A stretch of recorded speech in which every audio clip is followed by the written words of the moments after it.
You're listening to the History Things Podcast, a conversational approach to discussing social, industrial, maritime, music, and military history. Join us and our special guests as we dive down the rabbit hole of your favorite stories from the past. Follow the guys on social media by searching at the History Things Podcast. Be sure to leave a review and a 5-star rating on your favorite podcast app. Matt and Pat are coming right up. Thanks for listening. We hope you enjoy the show.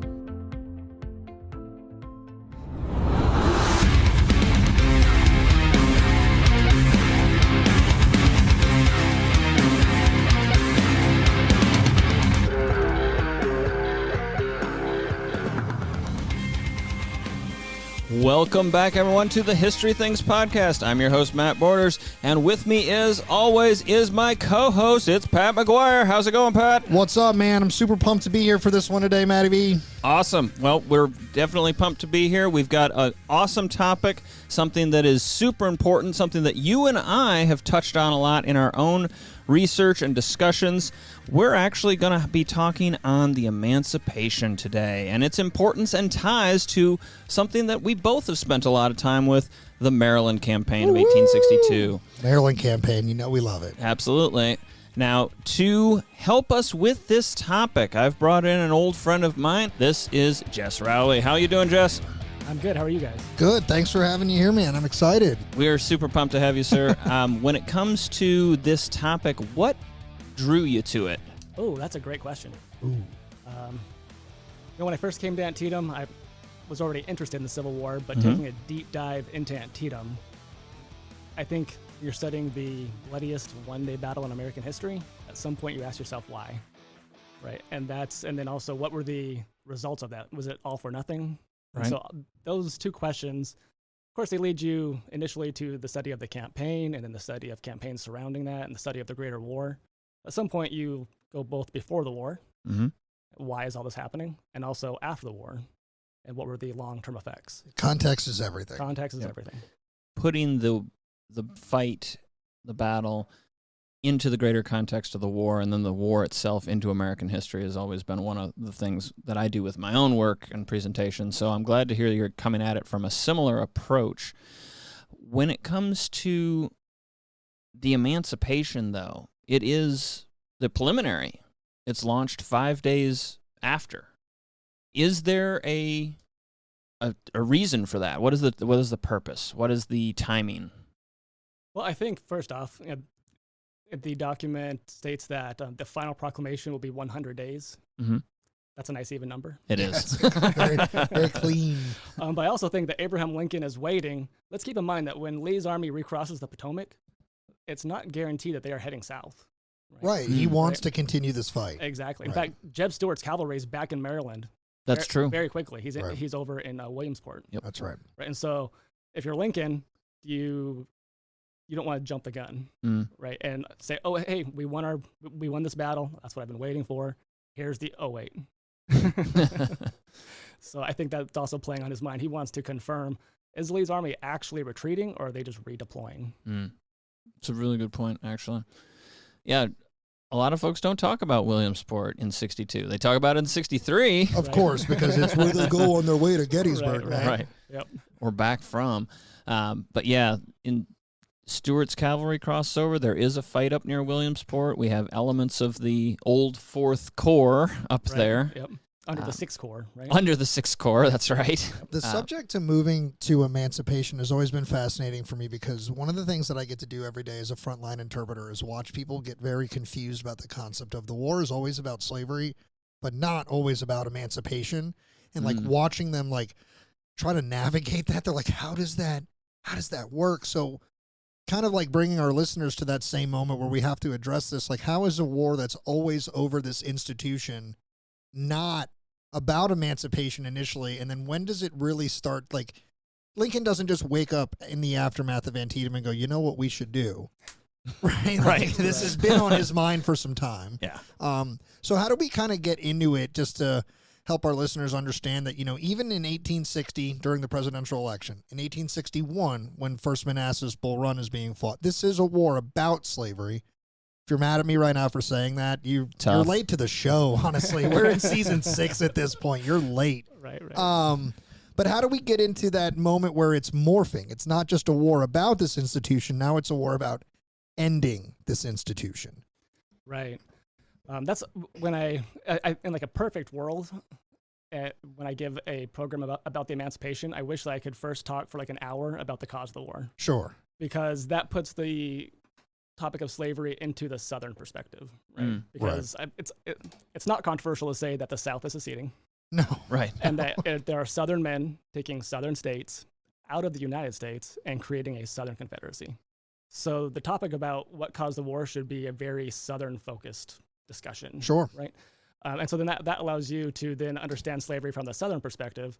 And then the emancipation really is the North trying to tackle that topic, right? Okay. What is slavery's role in the war from the Northern perspective? Sure. Right? And so that's what Lincoln is dealing with is, what is, I mean, when you look at the Emancipation Proclamation, it's a complicated document. And also the context around it. Because you can look at it purely from a legal perspective. What are the legal precedents that Lincoln is using to issue this document? Is he allowed to do this? Exactly. Right. Is he allowed to do it? Will it survive the war? Like, is it actually, like, if it gets challenged in the Supreme Court, will it win? He's not sure about that. Or you could not even address that and only look at it from a moral perspective. Sure. Is it right or is it wrong? Does it do enough? Does it not do enough? Or you could look at it from a political perspective and say, like, was it politically viable? Were the Northern public willing to accept it? How does that change over the course of the war? Right. So there's a lot of ways to approach the Emancipation Proclamation. And again, I think that's the story of the Emancipation really is the greater story of how the North is addressing slavery and the evolution.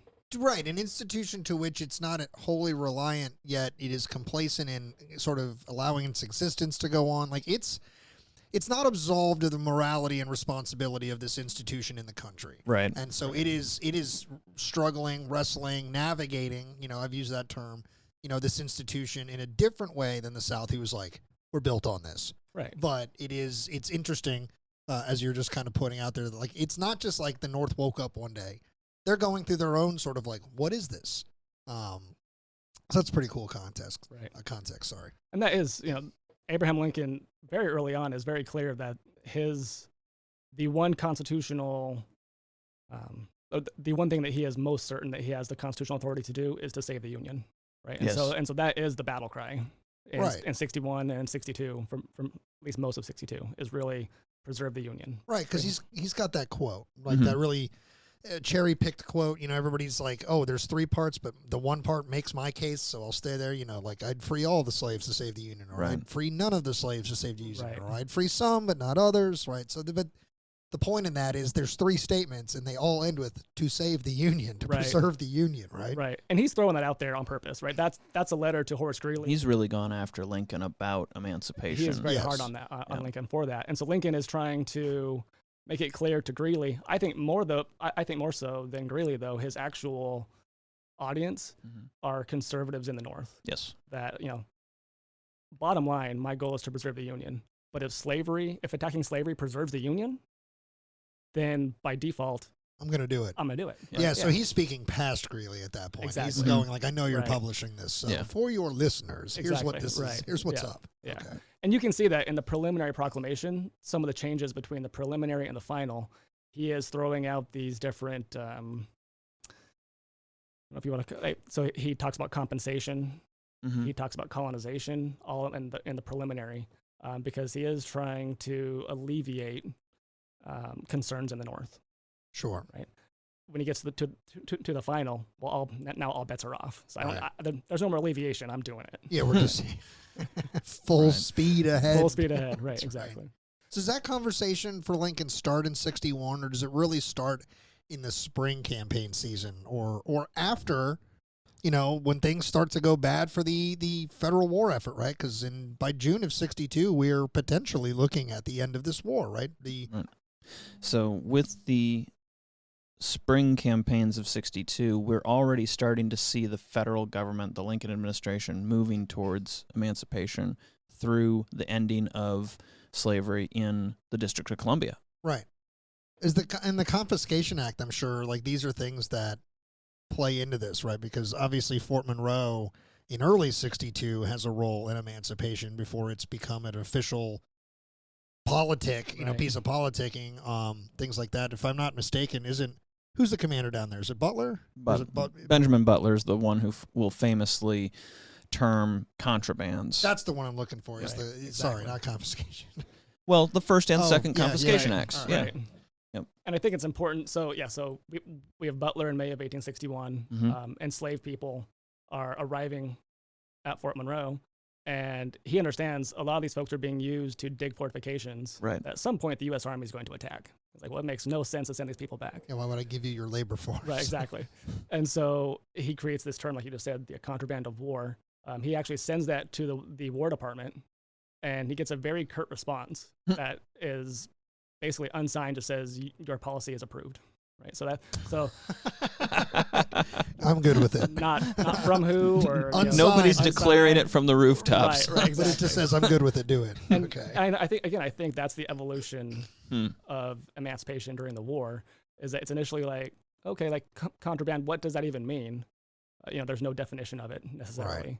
Right. In fact, if you look at how Butler is talking about it, really it's removing property from Southern slave owners, and it's being acquired by the United States Army. So they're almost property of the United States Army in a way. So everybody's navigating this nobody knows what this is moment. Right. Okay. So it doesn't matter if it's Washington or if it's in the Army. Everybody's just kind of like, this moment is completely fluid. We have no precedent for this. This is just something completely new. We're shaking the Etch-a-Sketch. Yeah. Well, and that's emblematic of the Greater War, right? Isn't that the truth? Like when Lincoln puts out the call for 75,000 volunteers for 3 months, today we kind of look at that and we're like, oh, that's so silly. Like, who thought the war was going to last for 3 months, right? And he gets criticized. He's actually following a 1790s, like the 1795 Militia Act. Don't quote me on the year, but he's actually following the Militia Act that was passed in response to the Whiskey Rebellion. Right. Yep. Right. So that's how far back he's having to go. He's like, he just dusts off that Exactly, legislation. right, He's like, what does that say? Dust off that legislation is what we said. What does it say? I like that. And exactly. It's like, that legislation said 75,000 volunteers for up to 3 months. And Lincoln's like, perfect.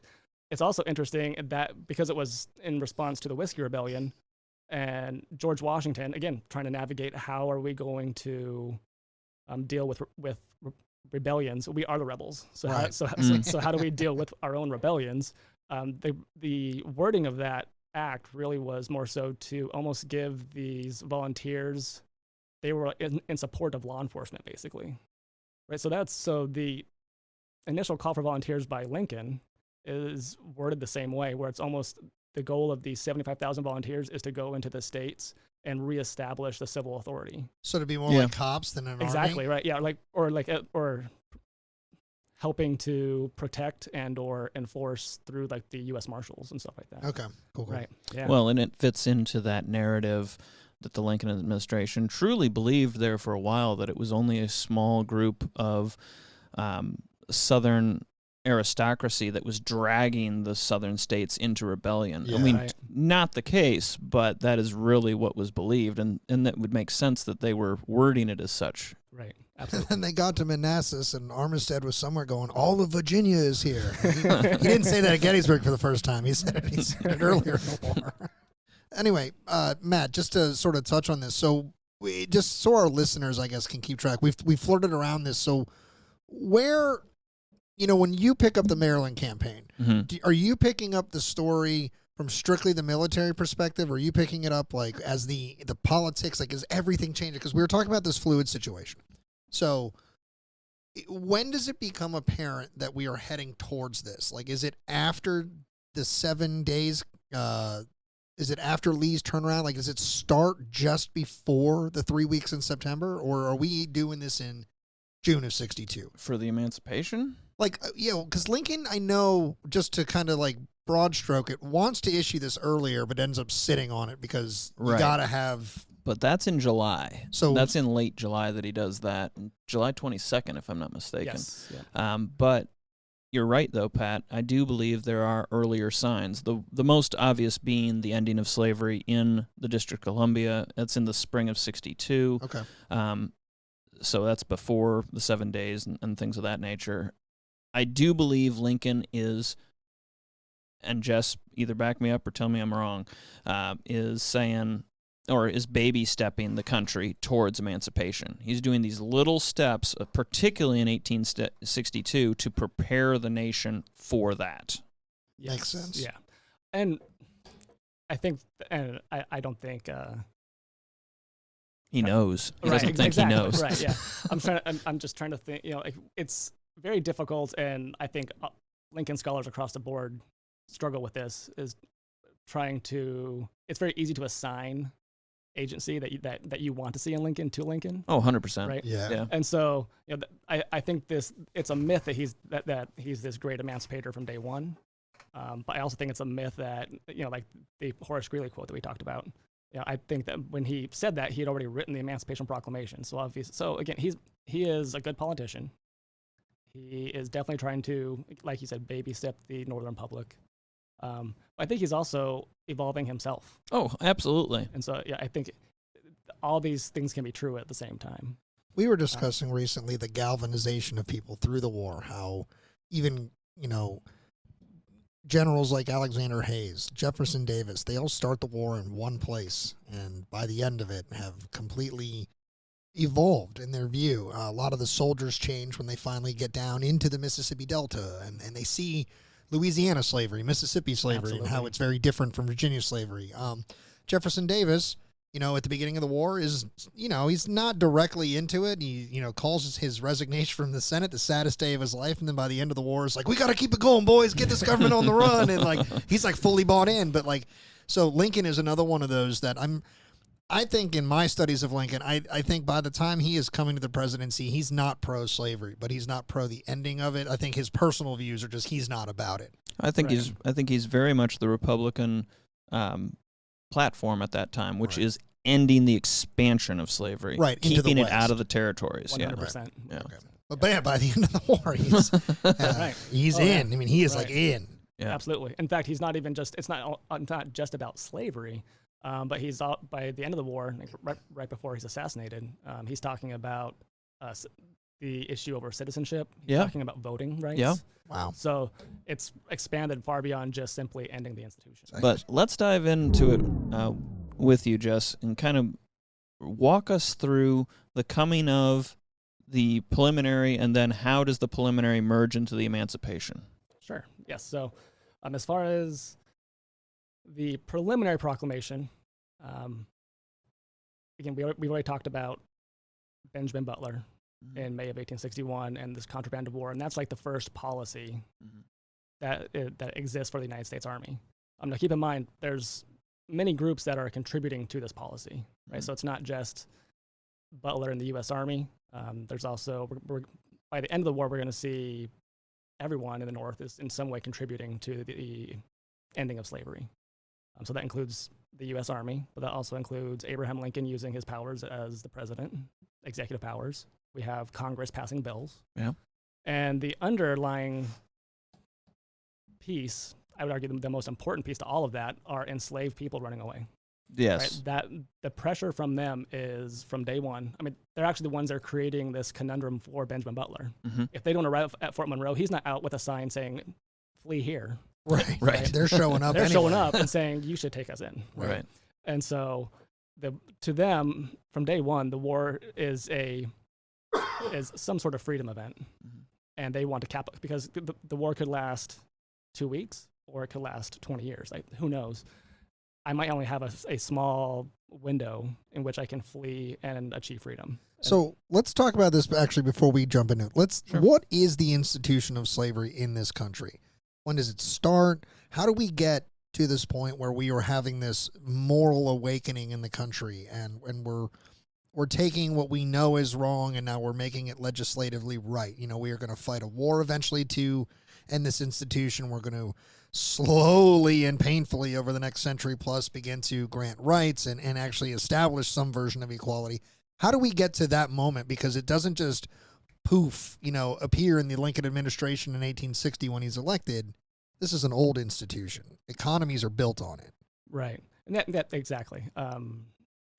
That's why I like to have a talk about the cause of the Civil War, because that puts it into the Southern perspective and also helps to explain the scale of the institution. In fact, analogy that I like to use, if you take this fictitious country and say that they just found out about the polio vaccine, and now they want to vaccinate their entire population. So the president issues an executive order saying that the goal is to get everyone inoculated in 2 years, let's say. And then 3 years later, he comes out and says 100% success. Well, okay, that's great, but you don't understand the scale of it. Like, what was polio to your country? How big is your population? Like, if you don't understand the scale and the scope of polio in that country, then you can't really appreciate. And that's what people's was experience with this subject is they know slavery existed. They know roughly how many They know it was potentially. bad. And then they know it was ended in 1865 at the end of a 4-year war. Right, exactly. But they don't know what the institution is. But they don't understand what the institution is, exactly, yeah. And so again, like if he comes out and says, if the president declares full success, but their cases were 5 cases a year, okay, that's great for those 5 people, right? But I'm not overly impressed. But if you had 5 million cases a year and now you have 0, that's impressive. Also, is your population 1 million people?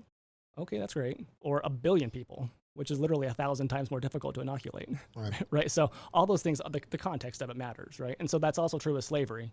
I mean, the fight over slavery, you can argue, really begins in 1776. Yeah. The Declaration of Independence is viewed very differently in the northern colonies versus the southern colonies. Yeah, I mean, that's something that I, get to focus on a lot with what I do for a living. But, Thomas Jefferson writes a draft of the Declaration that I believe has more than 80 references to not saying the words "we need to end this," but he has 80 references shredding the institution. Like, this is just basically tearing it down, which one is ironic for Jefferson, considering he is at the time of writing that still an owner of people. Right. And 2, it literally pisses off almost every Southern delegation at the convention to the point where, like, the thing is completely at risk at one point. It's like, if you don't remove these, this whole thing might fall apart. So yeah, what is there's a scene in the John Adams series with Paul Giamatti, where they're doing the Adams and Jefferson and Franklin are sitting around kind of talking through the draft and the concepts, and at one point Jefferson, the guy that plays him, brings up the institution of slavery, and Ben Franklin basically says, "We're not here for that today. That's the next generation." He kind of like kicks it down the road. And that's obviously TV, but what they're doing is that's what happened. I mean, like, that's kind of what happened was that once they realized this was going to be such a hot button subject in the 1776 drafting, they were like, we'll save that one for later. I've even made the point that we basically have July 4th as our Independence Day, in part because of slavery, because they had to redraft the document. That's right. It could have been issued on July 1st or 2nd, but they're like, you need to take all that slavery stuff out. And so Jefferson has to go home and rewrite it, and that takes a couple days. That's why Adams very famously talks about July 2nd will be the day we should remember. No, exactly. It's like, you were wrong. Yeah. if only, right? That's right. Yeah. So, again, as far as slavery, you could go to 1776. You could go to the Constitutional Convention in 1778, 79, and the discussion of slavery there. Of course, that creates the 3/5 Compromise and all that. You could go to the compromises in the 1820s. You can go to the compromises in the 1850s. But I think it's good to just understand what slavery was in 1860. Sure. As the war is breaking out. And again, to just understand, just like that analogy with polio. And I love the analogy because in that analogy, slavery is polio. And so it's this disease that's infecting the American population. And how do we get rid of it? Yeah, I mean, that's apt. Yeah, I like it. And so if we look at the United States in 1860, Dr. Eric Foner, who's written several books on the Emancipation and on Lincoln, he describes the institution of slavery in the United States in 1860 as the largest slaveholding institution, or the largest slaveholding country in world history. So there are 4 million enslaved people. Now, not all those wind up in the Southern Confederacy because, of course, some slave states don't secede. Right. So out of the 11 states that do secede, you're looking at about 9 million total people on the 1860 census, and about 3.5 million of those are enslaved. So that's a huge number. Close to 40% of the population is enslaved. And they're spread out across 750,000 square miles. That's the Southern Confederacy, which this is one of the reasons why when the powers of Europe are looking at the American Civil War early on, they're not entirely convinced that the North can win. Yeah. Because if you think about their wars over the past centuries, they've been fighting over relatively small slivers of land, in the border between France and Spain, or the border between Belgium, and so all these small, relatively, the South is as big as all of Western Europe. Yeah, exactly. Right. I mean, in European history, in recent European history, the only person to accomplish that feat would have been Napoleon. Mm-hmm. And they're like, do you guys have a Napoleon? Probably not. Right? We have a little Napoleon. That's right. That's exactly. Yeah, he'll come if around only later. they knew. Right, he'll come Yeah, around exactly. later. But so they are a little critical of the Norse ability to actually subjugate a landmass of that size. So again, the Emancipation Proclamation, the Confiscation Acts that we've mentioned, and the 13th Amendment are all tasked with a huge, let's call it a tough row to hoe, right? Like it's a large population spread out across a very large landmass, and the only way that they can effectively do that is they essentially put it on the backs of the U.S. Army. We're going to have to go into a hostile territory and working against a hostile population to try and accomplish this feat. It's important to just kind of put slavery into a different kind of context, not just the size of it, but oftentimes at Antietam, I would hear folks come in and they would usually start with, oh, this battle seems so pointless. And then that would inevitably turn into the war was pointless, slavery was going to die out anyways. I hate that. Yeah. Which is not backed up by any data. Right. If you look at in 1860, the value of the institution of slavery, so the value of enslaved people, was about $4 billion. In fact, that number is thrown out a lot during the secession crisis.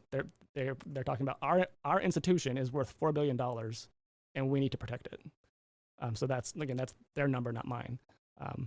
Again, I'm going to steal this from Dr. Eric Foner. He says that all of the banks, railroads, and the industry of the United States in 1860 was worth about $3.5 billion. Mm-hmm. So slavery is the economic engine, really, of the country, but especially of the South, and particularly of what becomes the Southern Confederacy.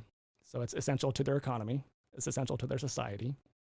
And it's not just stuck in an agricultural Right. rut, Exactly. right? I think that is the argument, is that as we go into the Industrial Revolution, that slavery is going to die out. But in 1860, half of the factory workers in Richmond were enslaved, and something like 75% of the railroads in the South used enslaved labor. So it's transcending that. And we see that industrial slavery right here in Central Maryland as well, with the furnaces. Yes. The furnaces, Catoctin Furnace, famously using enslaved labor for its workforce. That's to me what we're talking about when you talk about the experience of people thinking it's going to die out because of the Industrial Revolution. Is those are the ripple effects of the lost cause narrative, because everybody thinks, well, these were your tractors before mechanized tractors existed. It's like, you're missing the point. We didn't just trade, the human engine for a mechanical engine. Now you don't even need, you don't need to hire a laborer to run that mechanical engine because you've got a free laborer that you don't have to pay. What that does is completely eliminates the humanism, the humanity of it, right? Like we're talking about people. Yeah. Like even in the past tense, we should talk about them like people. They were people. So when I hear stuff like that, to me, it's like, wow, that's those long fingers of winning the peace, as Matt says, the Confederacy losing the war but winning the peace. Right. People that come today in the 21st century and still kind of talk that way don't even realize that is an extension of us perverting this narrative for more than a century. And to Jess's point, there's no real backing for it. We've already seen slavery supposedly be on its last legs or be on a downward slope, and then Eli Whitney invents the cotton gin, and boom, it takes off again in a big way. Yeah. Who's to say there won't be another invention that comes along that just increases slavery once more? Who's to say that the labor of industry and agriculture, it just does a job shift? You, sir, have done a lot of hard labor in your life. Oh, yeah. Yeah. You think your companies that you've worked for wanted to pay you to be on those roofs, if they could have people just be on those roofs, I can tell you firsthand that they didn't want to pay us at all. I'm sure of that. Don't get me started on that, man. There's a reason that I don't work for that company anymore, and I am following my dreams. But that's what I'm saying. There's a lot of hard labor and work, agricultural-based, industrial-based, in this country today. Today, right. That could be very cheap for corporations or individual owners, I suppose, to have enslaved labor do. I mean, I was saying that's the thing is, like, we've changed the terminology. We've added a little bit of wage to the conversation, but in a lot of contexts, slavery still exists because you do have incredibly cheap and undersourced, underpaid labor forces doing these grueling jobs for literally nothing. Right. Yep. Like, I own sports jerseys. Like, I'm a big sports guy, and every time I buy a sports jersey, I wonder, who made it? Yeah. What conditions was this made in? This wasn't just made in this ultra, bright incandescent light bulb factory. Like, there is something there that is, I guess, again, ripple effect of this institution of slavery and it permeates all over the globe. Yeah, like literally all over the globe still, whether it's illegal or not. Like, there's some version of it. Yeah. And we could go down a huge rabbit hole on penitentiary labor. Let's do it. Let's eat the rich. Let's shake all the systems up. Let's do History it. Things podcast just went full revolution. I was just about to say because of you, that, Jess. because that is the exception to the 13th Amendment. It is the exception. Exactly and right. When you look at how the prison force is used in labor in the 1880s and 1890s, I mean, they're literally just taking. They're labor camps. It's exactly. Yeah. It is just simply slavery in another form. When I do the edit, I'm cutting in Gojira from the Olympics playing Asura or whatever, the French Revolution song. Right. By the way, speaking of eating the rich, I looked up the lyrics of that song. That song is literally about killing the rich. They say they're going to take out the air. I was like, that is super on the nose. Oh, cool. So France, you know what's up. Anyway. France knows how to revolution. No, they do. For sure. For sure. They do. Maybe too well. Yeah. Maybe a little. Sorry we left you hanging, France. Good times. So in 1860, we've been in this institution since it came to our shores in 1619. Before we were this nation, we inherited as a European set of colonies. We fostered it. We grew it. We have literally built the back of what America is at that time. You're practically quoting Tawny. Am I? You practically are, yeah. But he's a schmuck. He is, but he says he describes it the same way. Right. Well, I mean, that's okay. So to give me some credit, that's just an on the nose. That's what we've done with it. Like, I'm not about to make the same point he ends up making. No. Right. Just to be clear, I'm going to I diverge. understand that. I'm going to clearly diverge. Jesus. We'll do it quick. Yeah. He's like, here's the off ramp. Get off. Dred Scott was a full human. Yes, he was. Jesus Christ. But my point is so by the time we get to 1860, this is everything. I mean, whether you're a southern state or a northern state, this is just kind of your world is tied to this institution, whether you're directly owning people or quote employing the owned people, but it doesn't matter who you are in this country. You're a part of this. Right. Well, I think the Taney reference is actually really good because we see in 1857 that Supreme Court ruling really expands the institution of slavery. It does. Right. And there's actually another case that doesn't ever get talked about because the Civil War disrupts it and it never goes to the Supreme Court. But there was another case that was coming up called the Lemon case, in which the state of Virginia, or at least people from the state of Virginia, I don't know if because it never got to the actual Supreme Court, but the state of New York was being sued because they had used their personal liberty laws to free enslaved people that were taken into New York City, and they were taken there by the Lemon families. That's why it's called the Lemon case. And the whole purpose of this Supreme Court case was going to be essentially to expand upon the Dred Scott case. Right? So the Dred Scott case said that, again, of course, famously it says that black people are not people and not citizens. Right. But it also said that Congress could not pass any laws that ban slavery from the territories. Right. So the Dred Scott decision has allowed slavery into the territories. Now that's the big fight in 1860 and amongst the Democrats is how exactly do we do that? Do we just guarantee it, or is it popular sovereignty? Right. But the Lemon case was actually designed and geared towards attacking the personal liberty laws in the North then therefore force those states to allow slavery to exist in their states. Just for our listeners, flesh out personal liberty laws. Sure. Yeah. So again, and it was a state law, so it differed state by state. But the personal liberty laws gave certain human rights, basic rights, to the black citizens of that state. That could be anything from just simply you are a citizen of the state, and therefore you are entitled to all rights of our citizens.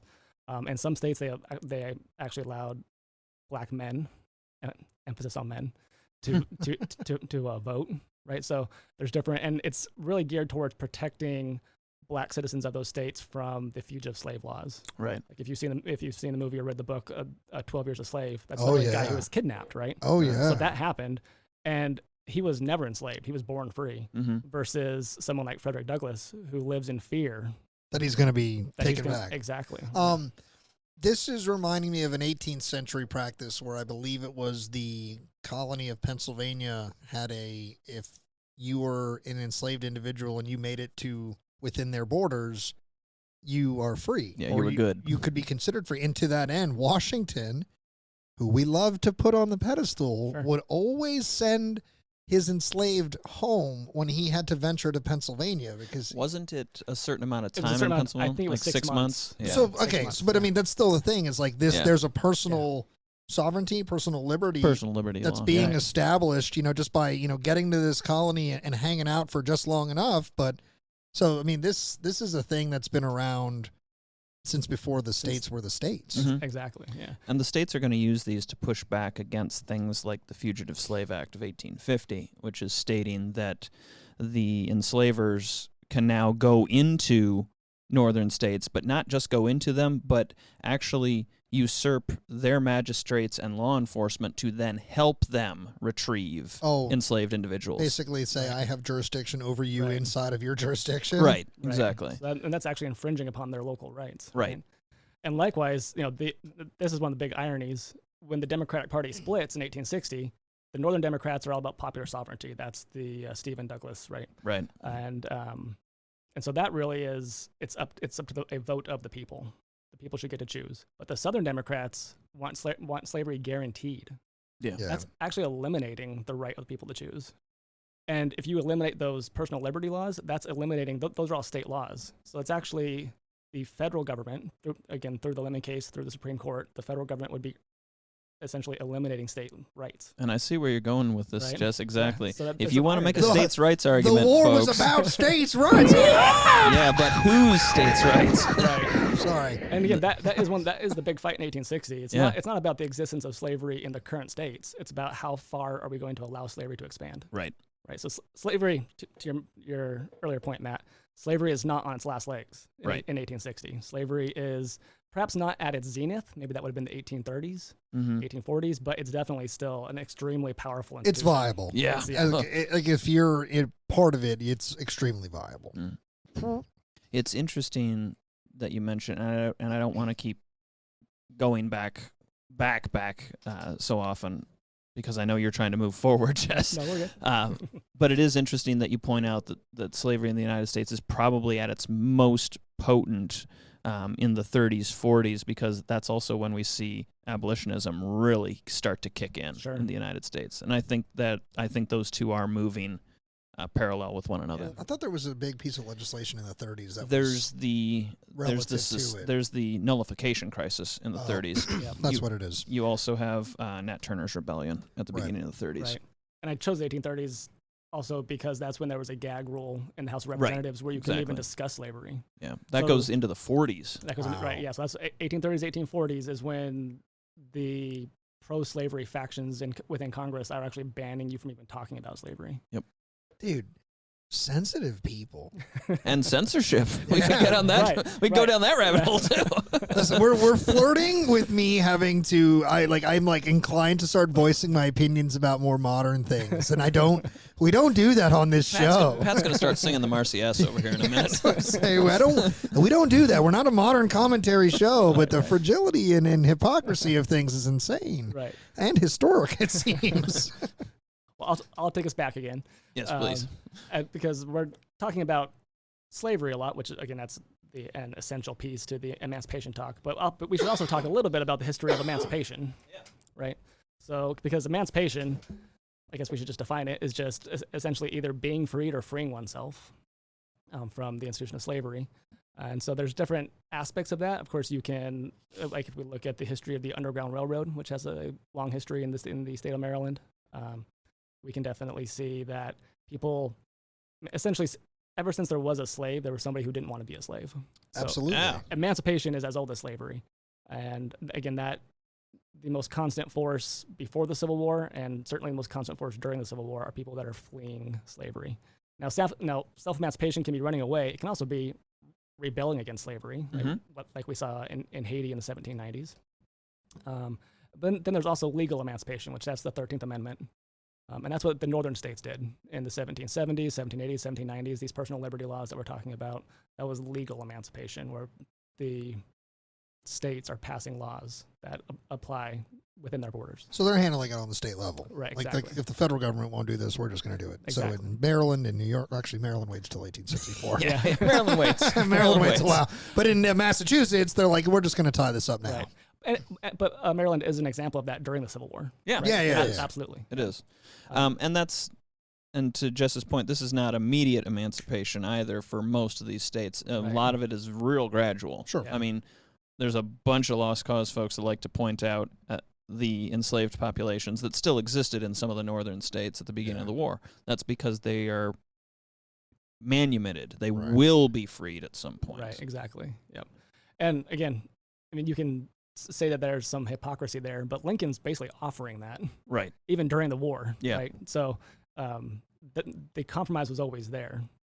The problem is the institution of slavery is so strong it doesn't have to compromise. Right. How does this go from this thing that we've had so entrenched in whatever to becoming such a moral hot button now? Like if we flirted with this in the 18th century when we're founding the nation in the 1770s, didn't do anything about it, moved it ahead a generation or so to the 1830s, like why the 1860s is this boiling over? If we didn't bring the water to a boil in the 1830s, if we didn't bring the water to a boil in the midst of our own revolution, why is it happening now, 80 years later? It almost boiled in the 30s. No, I know, but it didn't. It didn't. You're right. It didn't. You're right. Yeah.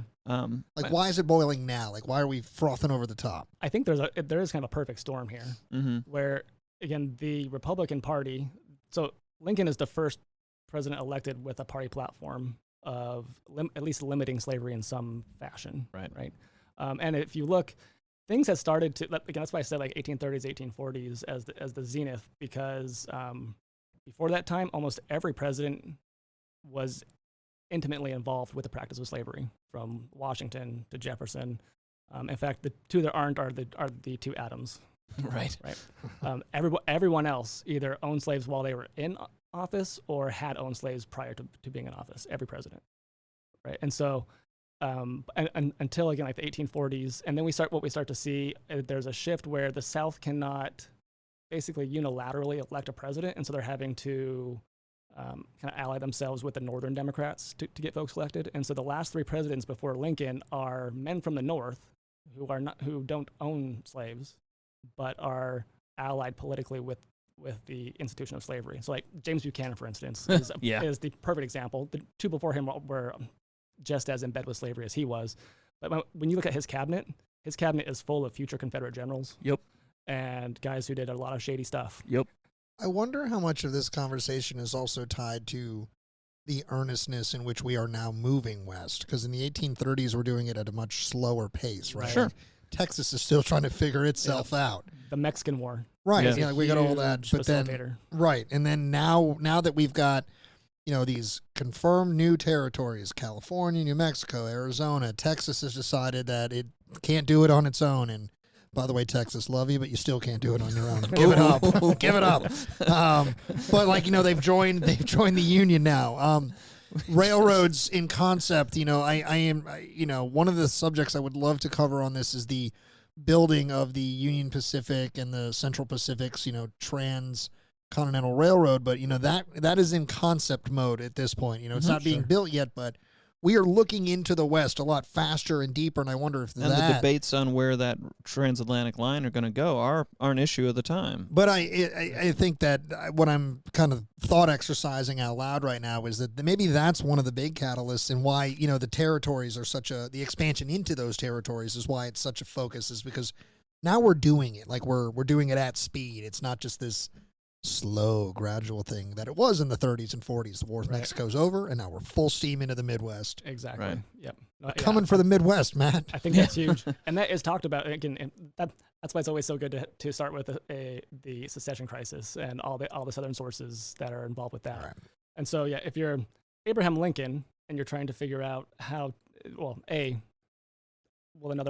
Northern Republic support the attacking of slavery, which again I think he's not certain about, in large part because let's not forget that in the 1860 presidential election, Lincoln does not get the majority of the votes, right? Yeah. So he is elected with like less than 40% of the popular vote. Still got the most, but he still got the most, yeah. right? Although Stephen Douglas is a very close second. He is, even though he did worse in the electoral college. But if you look at the Democratic Party, if you combine the Northern and Southern Democrats into one party, which is what they should have been, or what they would have been, that's something like close to 47%. So, and again, a lot of those Northern Democrats are still Lincoln's constituents. Yeah. And so he's having to navigate how is he going to, what is politically viable? How is he going to involve slavery, but maybe not having the will of the people behind him? And so, like, again, we've now said this several times, but Lincoln is definitely baby stepping the Northern Republic into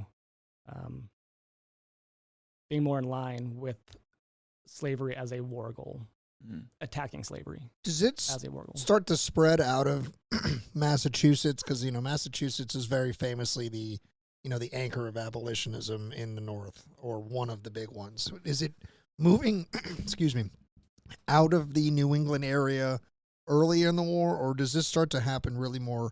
Like, do the calls for emancipation and the agreeing with Lincoln sort of shifting in this direction, do they start in Pennsylvania and in New York and other places in 60, 61, 62, or is this? I mean, there's a famous meeting between Lincoln and Charles Sumner, who is a senator from Massachusetts, right? Which I'm happy you brought up that state, because Sumner goes to Lincoln in right after the firing of Fort Sumter and says essentially, do it now. They did it. Yeah. They started the war. You have the authority to end slavery. Do it now. And Lincoln's like, whoa, hold your horses. Do we, though? I can totally see Sumner doing that. Yeah. Listen, they beat my brains in, and I'm not real happy about that. Can you please? They said I couldn't talk about it. Yeah. Return the favor. Yeah, exactly. Yeah. And then we see Lincoln, in some letters with Orville Browning, who Lincoln had been friends with before the war. They've been lawyers together. And then Browning is selected to take Stephen Douglas's spot when Douglas dies. It's a good thing that that Douglas didn't win the presidency, because he would have been dead almost as soon as he was inaugurated. Died from, I think, liver failure, right? Or he exhausts himself. Heavy drinking. Yeah, heavy drinking, but he exhausts himself in the campaign, and it drops him.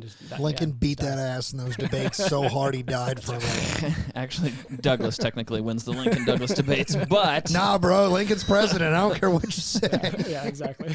But it is an interesting point, though, Pat, because Douglas becomes... Once Sumter's fired upon, he will stump very hard for Lincoln and the Lincoln administration, and it kills him. Right. Yes. Like it literally kills him? He is out stumping, I think, when he dies. Right. Wow. He's not like giving a talk and then drops dead, but I think he is literally like going across the country trying to gin up support for the war, for defending the flag, for keeping the Union together, and then Well, and he actually starts doing that even before the firing of Fort Sumter. He's doing it during the secession crisis. Oh, really? He goes into the South and he's like, I know everyone here hates me, and you're not going to like me saying this, but we can't break up the country. Little Giant. Yeah. So again, I think in his eyes, those folks were at one time his constituents, right? Like he was hoping to be the candidate for the Democratic Party, not just the Northern Democrats. Right. And so he's like, hey guys, come on, we were all the same team just a year ago. Yeah. 5 minutes ago we were cool, so come on. You didn't hate me 5 minutes ago, right? Can we please, can cooler heads prevail? Like now we hate you now. Get out of exactly, here. yeah. Get out So, of here. again, you could draw some correlations there. It's Our modern politics. Yeah. And how easy it is to get drummed out of your own party. There right? is something to be said, though, for the viciousness that Lincoln and Douglas, had in their election cycle for him to then just, I don't know if putting it aside is the right way to describe it, but going to work for the greater good after, that's exactly what he does. No, but I'm saying Right. like there's something to be said for that. Yeah, like, absolutely It's there an is. admirable moment. Right.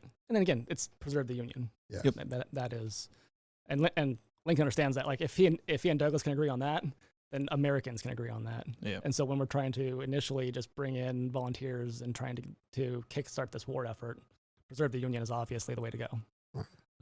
without a doubt. But again, I think Lincoln is already starting to think about, as a lawyer, he understands that emancipation has been used throughout history as a method of warfare. The laws of war allow for it that are agreed upon between there's no international laws like we think of the Geneva Conventions today, Right. yet. But it's accepted. It had been used probably in every conflict in which there was an enslaved population to free your enemy slaves. Now, did you just free them and let them go, or did you recruit them into your army? The British during our Revolution famously issued Emancipation proclamations in which that started in Virginia with Lord Dunmore. Yeah. And then that was eventually expanded. So he did that in 1775, and then it was expanded to include all 13 colonies in 1779. Be careful. You're going to explode a lot of heads when you start to frame it like we're not the good guys in that conversation in our own revolution. I do it every day at work. People are like, wait, what? I'm like, yeah. We're standing on the wrong side of the fence on that one, guys. Well, I mean, you can't get around on every issue, right? No. So history is complicated. History is complicated. But yeah, during the American Revolution, about 20,000 African American men served in the British Army. So I mean that they have an Emancipation Proclamation that is eerily similar to our own Emancipation Proclamation, issued by Lincoln and during the Civil War, where they are offering freedom for service. Well, our emancipation is offering freedom regardless, Right. but then also endorsing service in the military. The British are offering freedom for service, but that freedom ends up being de facto to include families as well. So by the end, about 100,000 people are freed by the British, and most of them, keep in mind, when the British lose the war, they have to leave with the British. Well, right, and that's something we've explored in the past. Is like, if you're a loyalist and you lose, there's some version of going back to being neighbors. But if you're an enslaved and you lose, you gotta your whole life just completely changed. You didn't just have this freedom bestowed upon you by the crown. You gotta literally the ground under your feet. You gotta change it because you've lost. You've aligned with the British. The British have lost. You got to leave. You got to go somewhere. And they end up going back to Europe. Right. A lot of them go to Canada, things like that. Yep, exactly. And so again, just kind of understanding that precedent exists. Then the question is that's kind of the legal basis, is that a military necessity allows you to issue an Emancipation Proclamation according to the laws of war. Now, this can be a very kind of catch-22 for both Lincoln, but also for the Confederacy, because Lincoln does not want to view the Confederacy as an independent nation. Right. He is very adamant about that. Adamant, exactly, that he does not accept secession. Now, he messes up right away in April of 61 because he issues a blockade. Well, blockade only exists between two belligerent nations, which means that the Confederacy has some sort of independence that Lincoln is acknowledging.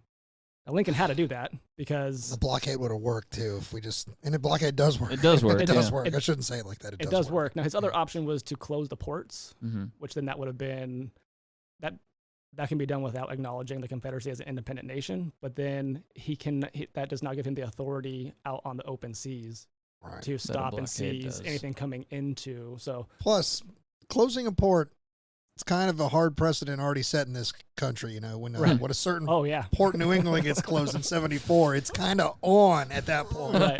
Right. Yep. So you don't want to do that. And so so he does the blockade, but again, that kind of acknowledges that the Confederacy is some sort of independent, belligerent nation. That becomes a larger problem for Lincoln following the First Bull Run, because the Confederates capture something like 1,500 U.S. soldiers. And so now we have to create some sort of process of exchanging prisoners. Well, Dix Hill Cartel. Exactly. And it says something how complicated this was. That cartel does not really actually create a solid process until July of 62. So again, Is it really that late? it took over a year Wow. to actually agree on all the details. Hmm. And a lot of that fight is over how they're going to handle different categories, if you will, of prisoners of war, right? Like, so obviously, like a uniformed soldier is one thing, but what about like a guerrilla Right. that is not, and that is uniformed? What about a guerrilla who is not uniformed? What about political prisoners? Right. All of those have to be dealt with, right? And so again, there's no precedent in American history. Lincoln is dealing with all of these issues as he is. This is on-the-job training, like, you know, and he's never been president before. Obviously, he's never even really served at a high level in the U.S. government, and so there's a long learning curve for Abraham Lincoln. I'm just envisioning Lincoln just like sitting in his office, in his Oval Office, with this dartboard, and he's just like throwing. He's like, "Well, let's try that because this has never been done before." Right. Like, I mean, because they're not stabbing in the dark blindly, but they are highly aware of the fact that this is uncharted waters. Sure. And they're just like, absolutely. any step could be a modern day proverbial landmine. Like Right. you got to tread so lightly. And yet he won't. He will do some pretty wild stuff eventually. No, he does. Yeah. He stresses the federal government to its limits. As he kind of finds his groove, right? Yeah. But I think that's why there's that very vague response to Benjamin Butler in early 1861, because no one wants to really necessarily tie themselves to this contraband of war because they don't know how it's going to be accepted. Is it enough? Is it too much? Like what? It's crazy that he can fall? be given permission to do something, and yet there's no like quote signature on it. Like it's like rubber stamped for approval, but it's Right. like by who? Like who? The War Department. Ed Exactly. Stanton's not even in the role yet. He's like, I'm going to be having this job soon, so just get it done. Just get it. Just get it done. Is it Simon Cameron just being like, sure, whatever? Yeah. Send it, full send. So, all right, now that we're, we've gotten into this and we know that it's on his mind. It's on a lot of the leadership in the country's minds, both northern and southern. We get to the actual big fight at Manassas. The war is still primarily about the preservation of the Union. Oh, yeah. We get to the spring of 62, and it's still about the preservation of the Union. We've had Confiscation Acts 1 and 2 will come. 2, I think, is in the summer, isn't it? Right, yeah. So the first one is in August. I would argue that the first one is not issued if the Battle of Bull Run goes different. Right. So if the North wins the Battle of Bull Run and they actually just go down to Richmond, they capture Richmond, the war is over. Yeah.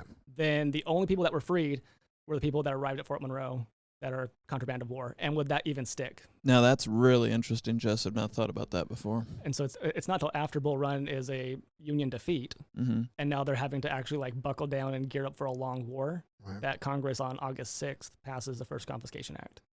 And I think that the First Confiscation Act is worded very particular, and it's essentially just it's making the contraband of war more palatable. Right. Right. So it's not really expanding on it so much. It just says that enslaved people used to aid the Confederacy are now free.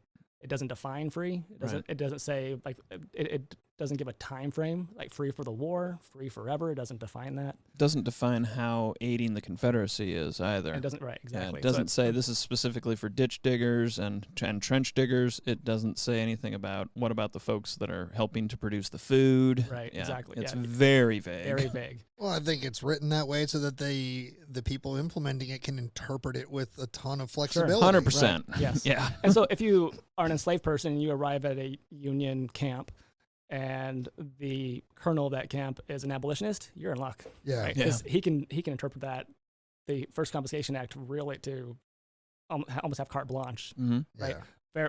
Whereas if you show up and the colonel is a Northern Democrat who was like, slavery must survive this war, you're in trouble. Yeah. He's probably going to be like, nope, you need to go back. Yeah. Right? So there's a lot of interpretation there.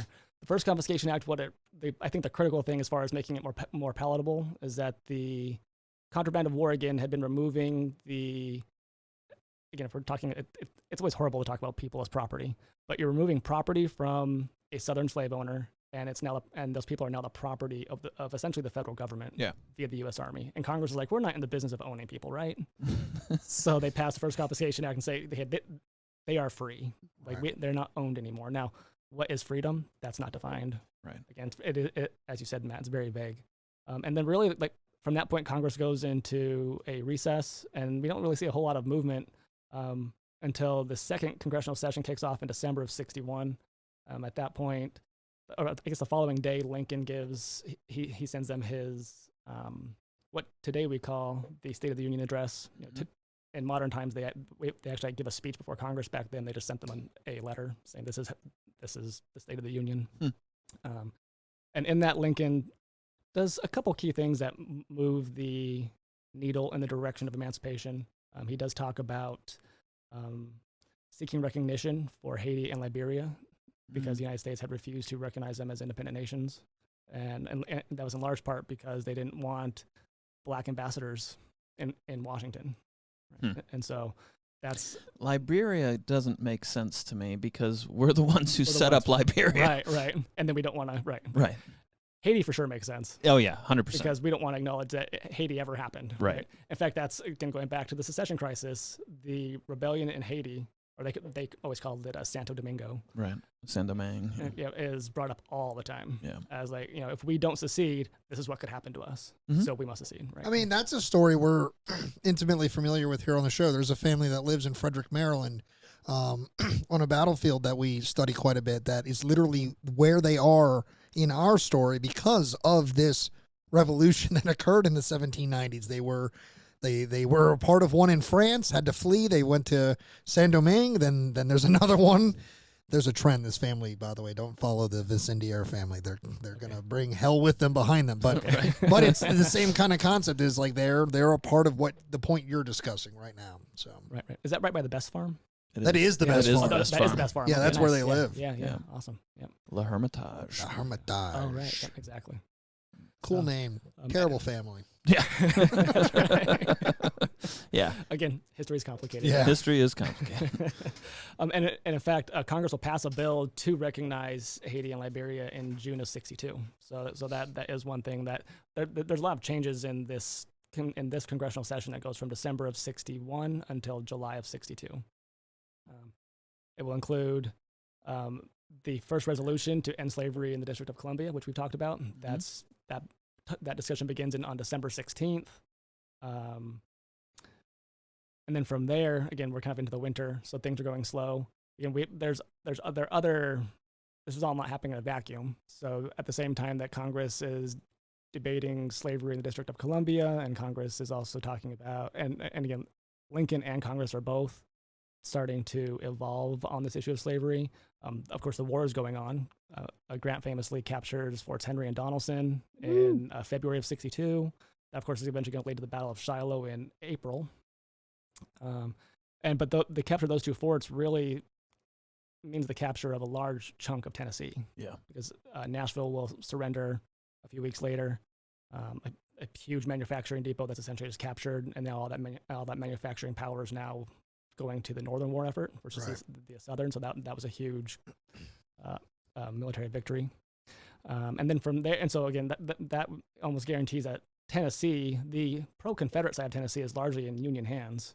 The Knoxville area was tended to be more pro-Union, and so Tennessee is largely captured as early as early 1862. And that's one of the reasons, not kind of a spoiler alert, Tennessee is exempt from the Emancipation Proclamation because it's largely already in Union hands. They're like, we've already done it there. We've already done it, right? Yeah. And the part that was not captured was pro-Union. And so Lincoln very famously is trying not to anger pro-Union slave owners, right? And so, right.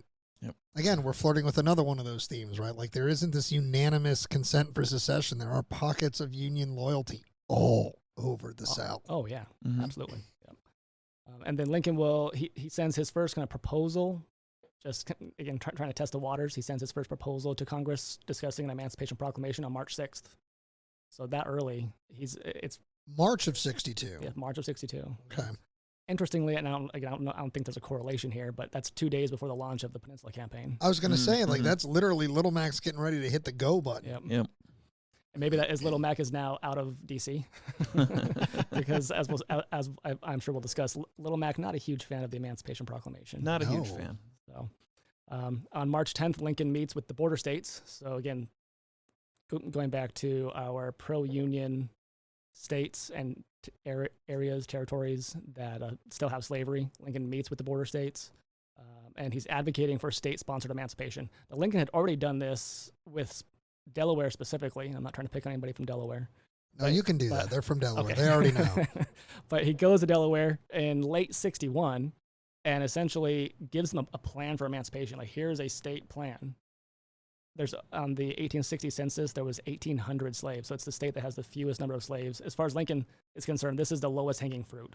Right. Slavery has the least grip here. It's like, right? this is barely even your thing. Just Come on, guys. Just let it go. Just let it go. And then I can go to Maryland and point to you. Yeah. Right. Exactly. And then I can go That's to Kentucky. exactly right. And that's what he's thinking. And Delaware's like, nope, not doing it. In fact, and was this part of his compensated emancipation? yes. So the plan that he wrote up for them involved compensation. It involved colonization. So essentially, any enslaved person that's freed, the enslaver will be compensated for that, and then those folks will be removed from the United States to a colony. And I think he even mentions a colony in South America as like a great landing point. Oh, So- really? Not Liberia. Not Liberia. That time, Interesting. yeah. There was different. There was different. What's the word?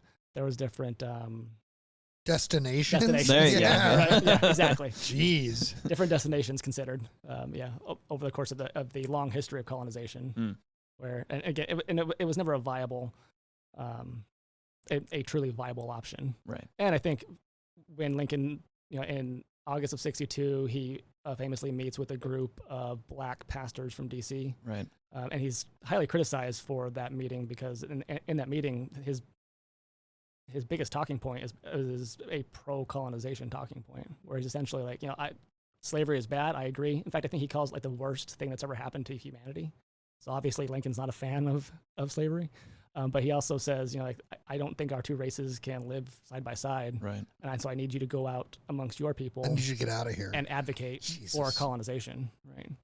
And they shoot him down. Oh, yeah. They shoot him down to his face. To his face. Well, good. And essentially say, like, we were born here too. Yeah. So again, it's not popular amongst abolitionists. It's not popular amongst the South that wants to keep slavery. Right. It's not popular amongst the African American population. Like, no one's in favor of it, but it's this weird thing where it is still considered politically viable because it's considered very paternalistic, though. It's that whole we're gonna take care of you, right. send you off, do your own thing Do your now. own thing. Hey, it's gonna be Right. great. Yeah, which is especially odd. I don't know if odd's the right word, but it's almost especially like insidious when you think Good about word. when you think about the impact that's going to have on in South America. Like, what about the native populations there? Like, do they not get a say? Right. So you're taking people. Are you asking our country if we care what native populations Right. think? Oh. We're the wrong people to be having that conversation That with. is right. That's 100% true. The whole time we've been having this conversation, I've been thinking about, I wonder where the native falls into all these conversations about freedom and enfranchisement, because Trail of Tears has already happened. People have been removed from their lands. Yep. This is not something that exclusively exists to me in shades of black and white. What does the native person think about these conversations about people in bondage, their freedoms, the expansion of these institutions into the lands they're still living freely on? Sure. So I think that's a really good question, Pat, and one that could be a whole show easily. Absolutely. I will say, so if we look at what we're, again, paternalistically called the six civilized tribes that occupied Indian Territory, which was Oklahoma. Right.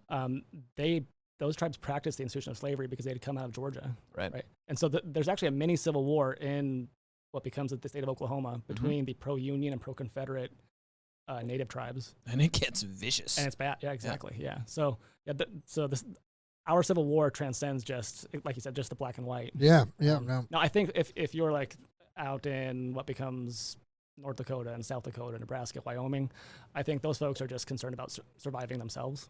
Right. And so, I don't think that they're necessarily concerned about like the irony of the word freedom being used. Yeah. Sure. Because they know it doesn't apply to them. But a lot of let's say you're Cherokee, right? You're not sitting on a lot of your natural ancestral lands anymore. You've been pushed into the West, and the land that you formerly occupied has now been heavily occupied by this new land-owning aristocracy and people-owning aristocracy, and now that same aristocracy and institution is coming into the land you were pushed into. So, well, and to Jess's point, when it comes to the Cherokee Nation specifically, they are going to side with the Confederacy initially, and then in 1963, they kick out a lot of the guys who were really driving that, switch sides, and emancipate their enslaved population. Yeah. Right. And that's the whole story, or maybe not the entire story, but for sure the story post, let's say, 1790 or 1800, between the Native peoples and the United States government, is they're always trying to read the tea leaves of where are things going. How can we, again, it's all about survival. Right? Sure. How do we, acknowledging that there is a huge power imbalance, how are we going to best navigate that? Right. And that's what they're doing, and that's what the Cherokee are doing. Yeah, right. It absolutely is. So Lincoln is also, it's a good segue. He's also trying to read the tea leaves in the border states, and so he goes to them and he's advocating for state-sponsored abolition, or again, emancipation. And he addresses that he acknowledges there are issues with property rights. There are issues with that it needs to be a state-sponsored program versus a national program to appease their populations. Like, it needs to be homegrown, basically. But he does tell them, like, I'm anti-slavery. I have always been anti-slavery. Was that true? I think slavery, yes. Again, the colonization thing kind of adds a little bit of complexity there. But and he tells them, I will continue to think so. So, like, this isn't going away. This is only going to become more and more of an issue for you. If you guys take care of it on your own, that would be ideal. 3 days later, Congress passes a bill that bans U.S. officers from participating in fugitive slave search and seizures. Oh, nice. And so that's another step in this process, like we were talking about, baby steps, right? Yeah. This is August of 1962? So this is March, I'm sorry. Oh. March of 1962. I didn't realize they had done that early in 1962. That's neat. And then April 16th is when they abolished slavery in D.C. Mm-hmm. And then, of course, we get into the 7 Days Battles. Now, again, you can argue that if George McClellan does what he says he's going to do and captures Richmond in June or July of 1962 and ends the war, the first Confiscation Act, again, is the only legislation that's going to get passed. Right. And so only folks freed under that very vague act would have been freed. Right. Again, a lot of flexibility with what you can do with it. And I don't think it's an accident that the 7 Days Battles end on July 1st. Lincoln travels down and has a discussion with George McClellan in the first week of July down on the peninsula. In fact, that's where we get one of the great quotes from George McClellan that lets us know what he thought about the emancipation. And he tells Lincoln, a declaration of radical views upon slavery will rapidly disintegrate our present armies. In other words, don't do it. The army will fall apart. The army doesn't support it. Right. But I think in response to, again, trying to gear up the war is changing into a harder war, which McClellan is not good at adjusting to. And does not want to do. And does not want to do, exactly. As that is happening, and it's happening in large part in response to the war not going well. And so they're they're again having to gear up the war effort. And so on July 22nd is when we have on July 17th is when the Second Confiscation Act is passed. And that one is a little more, is again adding more clarity to this idea of emancipation. And it says that a person that is engaged in rebellion from any place occupied by rebel forces that comes into U.S. lines is forever free. So it's now defining freedom as forever free. Now, again, the question is, like, what does forever mean? Forever during the war? Is it actually forever? Right. I hate that.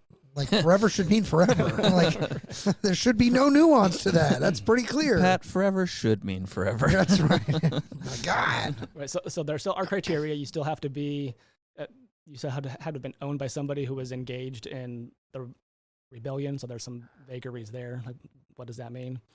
But essentially, if you're in any place that's occupied by rebel forces.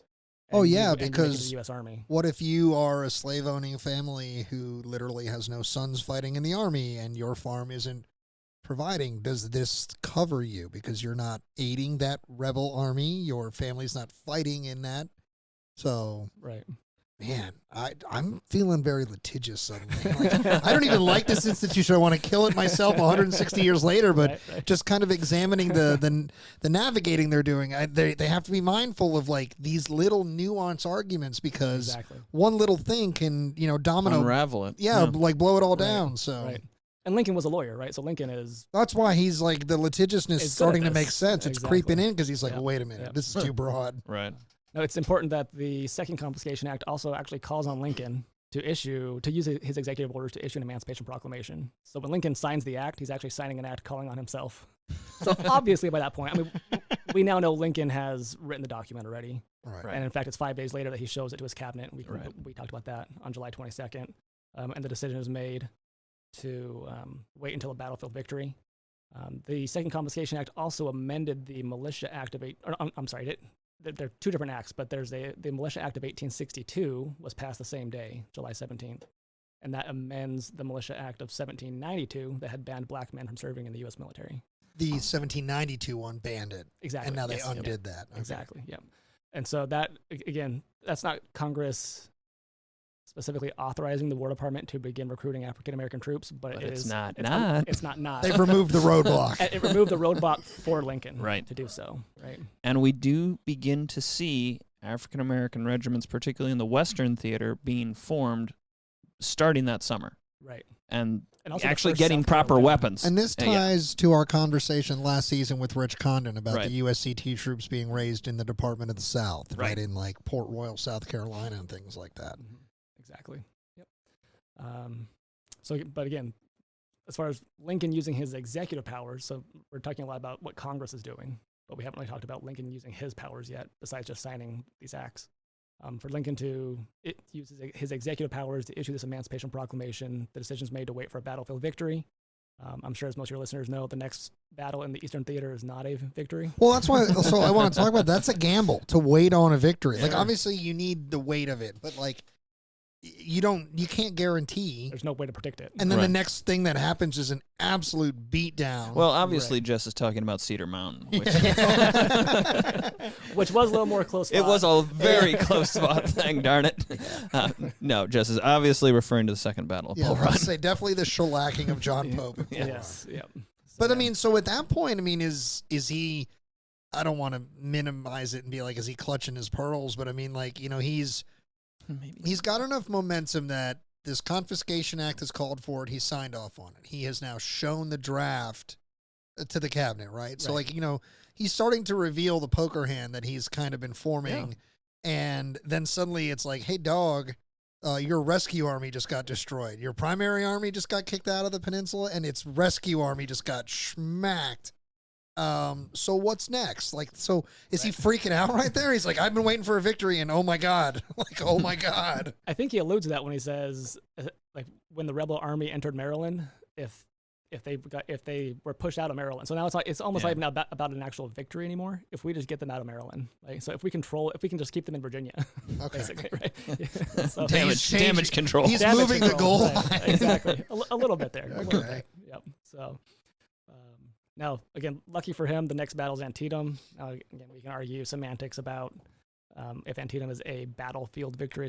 It's a W. Tactical victory. I tend to say it is as well. Scott Hartwig succinctly said this, what it is. It's the campaign is an operational victory for McClellan. Yes. They get the army out. They end this invasion and campaign for all intents and purposes, no matter how you shake it out. The scale leans for the Union in this one. Absolutely. So I think we'll go with the Hartwig line officially on this show forever. That sounds good. Yeah. Who am I to argue with Scott Hartwig? Right. Jesus. Well, a lot of people coming to Antietam that might take some issue with that. But I know. But I agree. It is absolutely, again, whether at 5:30 p.m. on September 17th is it a victory? Again, we could debate that. But absolutely, the operational and especially even going a little bit farther out, the strategic aspects of it, completely a Union victory. Right, that's what it's like. What are the fundamental goals? The goal Yep. is, at that point, the goal isn't necessarily to destroy Lee's army, it's to stop it and get it out of here, which they do, full stop. Which they do, exactly, yeah. That's what I always tell folks when they're like, oh, this was a tie or a draw, or even get occasionally someone that will try to swing it and bend it enough to make it a Southern victory. It's a Southern victory because Lee got away. God. Yeah. God. I'm like, wait, if all I said was Lee's army enters the north, they fight a major battle around a town, and they retreat. Am I talking about Gettysburg or Antietam? Right. It's the exact same thing, and you have no problem with saying Gettysburg was a Union victory. Yeah. So if Gettysburg was, then Antietam was. There we go. So Yeah. Agreed. full stop. So again, it is a victory. Now, as we alluded to earlier, Lincoln, I think, does wait a couple days because he is uncertain. Lee initially is actually like more of redeploying than a full-blown retreat towards Winchester, and so Lincoln does hold off. I think again he is also that 100 days is just a nice round number. Plus, Shepherdstown confuses everybody, right? Oh, yeah. On the 17th, it's very clear what happened, and then 2 days later, we're like, wait, time out. What just happened on the river? Yeah. Right. Like, we lost that, but we captured guns, and now they're like, what's happening? There's a lot of back and forth there. Yeah, there's a lot of back confusion. and forth there. Yeah. Yeah, exactly. So now Lincoln does follow through with his promise once he confirms Lee's army is out, Jeb Stuart's out. We have kicked him out of Maryland. He does issue the preliminary proclamation on September 22nd. And there's some symbolism and some irony there. Of course, it's ironic that George McClellan is the commander of the army, the guy who just said that if you issue an Emancipation Proclamation, Army's that going to the army will disintegrate. disintegrate. So the guy who is not in favor of this at all gives Lincoln the victory that he needs Right. to then issue the proclamation. And that's a little ironic. But it's also symbolic of if you think of Antietam and then the Greater War, it took the entire Civil War to destroy the institution of slavery, and it took the war's bloodiest day to give Lincoln the victory that he needed to issue the preliminary proclamation. So they're inextricably linked in that way. Yeah. Absolutely. McClellan, and if you're going to touch on this, Jess, I apologize, and just tell me to stop. But Stop, Matt. okay. But to McClellan's credit, because you're right, he's not a fan of the Emancipation. He has wanted to avoid. He uses some very harsh language as to what he wants to avoid specifically, but he wants to avoid politics as much as possible in regards to what the did you Civil War. just say? McClellan wants to avoid politics? Yes. Okay. I wanted to make sure I heard you right because when he is commander of the Army of the Potomac and Okay. General-in-Chief of the United States Armies, he wants to avoid politics. He recognizes, though, what the Emancipation could mean, and he recognizes that, like Jess said, that the Army may not like it. He will actually issue a Proclamation? order statement. How would you phrase it? Yeah, like a general order. I don't know if it's a general order or not. I don't think it's an order, No, but it's but a commentary to the Army. a general statement. Yeah. Yeah, call it that. A general statement yeah. from the general. From the general. From the general. Right. About the Emancipation. And it's not an endorsement of the Emancipation by any stretch of the means, but what he says is if any fault is to be found with the actions of the government, it is to be addressed at the ballot box. So he is encouraging the Army to basically don't get pissed off, deal with this through your vote. And, of course, the midterm election is coming up. So Sure. Yep. is he encouraging them to vote against the Lincoln administration? Debatable. But what he is absolutely doing is encouraging his troops to go through the democratic process to deal with something that they either are not in favor of or are in favor of. Right. Absolutely. Well, that's what I mean, but that's why I kind of scoffed at the politics, because the politics of the image, if McClellan's at the head of an army that's basically rebelling against itself and its government, that doesn't look good for the command and control that McClellan has. So Yeah, absolutely. So he is playing a little bit of politics there because he understands, like, if I have future aspirations and I don't control this on my level now, dude, Matty B, he is a political guy at all times. This is McClellan we're talking about. I don't know if McClellan's thinking 64 yet, but he is definitely thinking about maintaining control of the Army. I think that's an excellent point, Pat. Right. I do think, and Ethan Rafeus's book on McClellan really hammers home that McClellan really does think that there is a line between politics and Army command. And just as he is at least putting up the illusion that he's staying out of politics, right. he's doing that, I think, in part to set the example for Lincoln, who he thinks is an idiot. Yeah, you stay out of the Army and I'll stay out of the cabinet. Exactly. So Excellent. Yes, good point. Yeah, jokes on McClellan. Right. Yeah. Lincoln's on the money and on the mountain. Yeah. Only not one can get McClellan. through. Yeah, exactly. So let's talk a little bit about the preliminary proclamation, again issued on September 22nd. And it's a warning to the Confederacy, so it doesn't do anything that day. As we've said several times, it gives them 100 days. So it gives them until January 1st of 1863.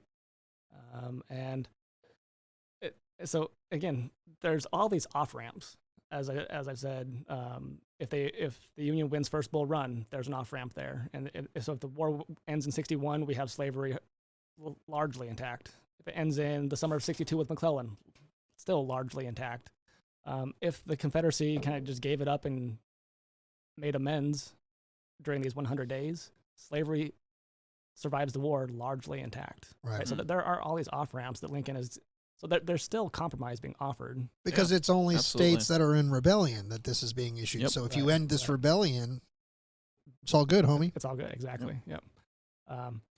But what the preliminary proclamation does say is that all persons held as slaves within any state or part of a state, the people whereof shall then be in rebellion, that those people shall be thenceforward and forever free. So he's using that same terminology as the Second Confiscation Act, that forever free. Now again, what is forever? And he will actually change that terminology for the final proclamation. I think because Lincoln, we've been talking a lot about his lawyer-isms, he's not sure if they can guarantee forever free. Right. And especially the Emancipation Proclamation, I think a really good way to think about it is that the Emancipation Proclamation can free the individual. It does nothing to attack the institution, right? So what's required to attack the institution, it ends up being the 13th Amendment. Right. So it frees the person, but it does not attack the institution. So that's interesting. Basically, if you're currently in it, you're free, but they can acquire new ones. Right. Or in theory, you could be re-enslaved. I mean, if the institution still exists, is there any guarantee that you won't? Again, we talked about 12 years a slave. All right, does this undo the Fugitive Slave Act? Like, does it basically say that's null, or is this like, hey, they can go back to that because that's still also active and come back and re-enslave you? Right. Like, does that do that? It doesn't define it. Right. Yeah. Okay. So again, you actually need that. You're going to need, and that's the important thing about the Emancipation Proclamation is that it's not the end of the story. Right. It's one step in the story. We're still in the story. We're still in 2024, man. Exactly. We're still having this conversation. As I mentioned before, Lincoln does rely heavily on the law of war. And so he refers to this document being issued as a military necessity. I mean, that's a direct reference to Lord Dunmore and and just this long history of emancipation being used through warfare, accepted by countries. And the preliminary proclamation does offer compromises. For Southern slave owners, it offers compensation. And then for Northern conservatives and the border states, it talks about colonization. I would argue that there's no viable option, or there's no way to actually get that done. That is simply a political bone that he's throwing to conservatives. And then it also mentions exemptions. So the border states are going to be exempted, as we talked about. Right. Eventually, when the final proclamation is issued, what becomes West Virginia is exempted. Tennessee is exempted. Areas that are either pro-union or already have been freed, basically, will be exempted. Union-controlled territories of the South are also exempt, correct? Such as the Carolina coast and New Orleans. So the Carolina coast is not exempted, which is interesting. Really? Yeah. So, but what is exempted is, you mentioned New Orleans. There are several parishes, which is what they call their counties. Right. In Louisiana, they're exempted. And then again, all of Tennessee, Western Virginia, that becomes West Virginia. Well, that's interesting because, having such ties to the Outer Banks of North Carolina, there's two very prominent early war focuses on emancipation and personal liberties. The Roanoke Colony will obviously produce an immense number of USCT troops and people looking to do service, people who have been recently emancipated by, Butler and Stringham and Burnside eventually. Literally down on Hatteras Island, there's Hotel d'Afrique, which is this, major pinnacle of freedom early in the war. Early in the war, right. But it's not, that whole region's not exempt in the same way because it's union controlled. And in fact, not to beat a dead horse, if you've been listening to the show for 6 years, you've obviously heard this story from me here. But one of my favorite things about Cape Hatteras in the Civil War is that when the war breaks out, Hatteras decides it's going to secede from the state of North Carolina and remain in the Union, to the point where they send somebody to Washington to inform Lincoln that the port of Hatteras, regardless of this two Confederate forts, whatever, Hatteras is with you. Basically, if you land here, the people will support it. And they do. When Butler and Stringham, I believe it is, come aboard the island in August of 61. Once the two forts that are there, I think it's Fort Hatteras, Fort Clark, they both fall, the local populace is like, woo, we're happy you're here. And the local black populace is like, woo, like we're really happy you're here because they're being given small opportunities for enfranchisement, but they're not included in this moment. That's kind of shocking to me in a way. They're not exempted, which actually does mean that then the emancipation applies there. So that is actually helping those folks to be considered. It's more validation because the state's free. Right. Okay. So in fact, that's when we talk about on January 1st of 63 who was freed by the emancipation. We estimate some numbers will go as low as 20,000, some as high as like almost 100,000. I say 50, just kind of be in the middle. But a lot of those folks are on the South Carolina and North Carolina coasts that are being like officially recognized as free, even though they've been de facto free. Yeah, sure. Well, I guess For a that's year. right. For a year at that point, year and a half. Yeah, exactly. So again, because there are these compromises built into the preliminary proclamation, the document is not necessarily popular. Right. It's disliked by abolitionists because it doesn't do enough. So the abolitionists don't like... They want it cold white, done. Right, exactly. Yeah, they don't want all these exemptions. So again, it does too little for them. And then for the Northern conservatives, it's too extreme. Oh, yeah. So like the George McClellan's, right? Yeah. This is an You're extreme talking document. about clutching pearls. Well, yeah. Right. Well, Mac's got enough pearls to clutch. So it's attacking a social institution, which they don't like, and it's attacking property rights. Right. So those are the arguments against it. And the big question is, like, will Lincoln actually issue this document, especially as they make the argument that if we issue this Emancipation Proclamation officially on January 1st, it's going to prolong the war. So if your goal is to preserve the Union, but your document's going to, again, I don't necessarily agree with this argument, but that argument is if we antagonize the South even more, they're going to want to fight. They're going to fight forever, right? And so then you're going to prolong the war. So if it's your goal is actually to preserve the Union, then you're actually hurting the cause. And I don't agree with that, right? But that is one of the arguments against Lincoln issuing the final proclamation. It's Lincoln playing chess when everyone else is playing checkers. Yeah. Yeah, definitely. I just want to throw out a few quotes. Yeah. These are specifically for soldiers. I apologize to anybody who is not more intimately involved with the Antietam campaign like we are. But these are specifically soldiers that were involved in the Maryland That's like campaign literally of all of 62. our Getty's Nerds listeners, like all of our mutual listeners with our friend Matt Calorie are getting real nervous right now. They're like, what is Antietam? Right. Was it 3 days in July in Adams County, Pennsylvania? Because I'm unsure. Right. I'm unsure. Stranger danger. I will say, I mean, the Army doesn't change a whole lot between 62 and 63, so I'm sure there was a number of these soldiers that were also at Gettysburg as well. 100%. So. Yeah. But so a soldier in the 19th Indiana said, quote, you mentioned the Iron Brigade, and Matt just, he's got this impulsive thing that, like, it's like an involuntary thing that happens. Right. You mentioned Michigan, mittens in general. Like, every winter, I got to say gloves very intentionally. Or the Iron Brigade. Matt's like, woo! Yeah, okay. He could be a target, and he'll do it. That's good. What about the Irish Brigade? That's me. Love me some Irish Brigade, but that's me. him. I got you next. Okay, great. I love it. The people of my people. The people of your people. So a soldier in the 19th Indiana said, quote, if emancipation is to be the policy of this war, I do not care how quick the country goes to pot. Yeah. So not a fan Not of a the fan. Emancipation Proclamation. This is from Matt's unit. Okay, cool. Wait. Don't crow too loud, time sir. out. My guys are Irish. I think what's coming might be worse. Now, this is actually from the 29th Mass. So Okay. These are the blue bloods of the Irish Brigade, right? Yeah, true. But if anyone thinks that this army is fighting to free the Negro, they are terribly mistaken.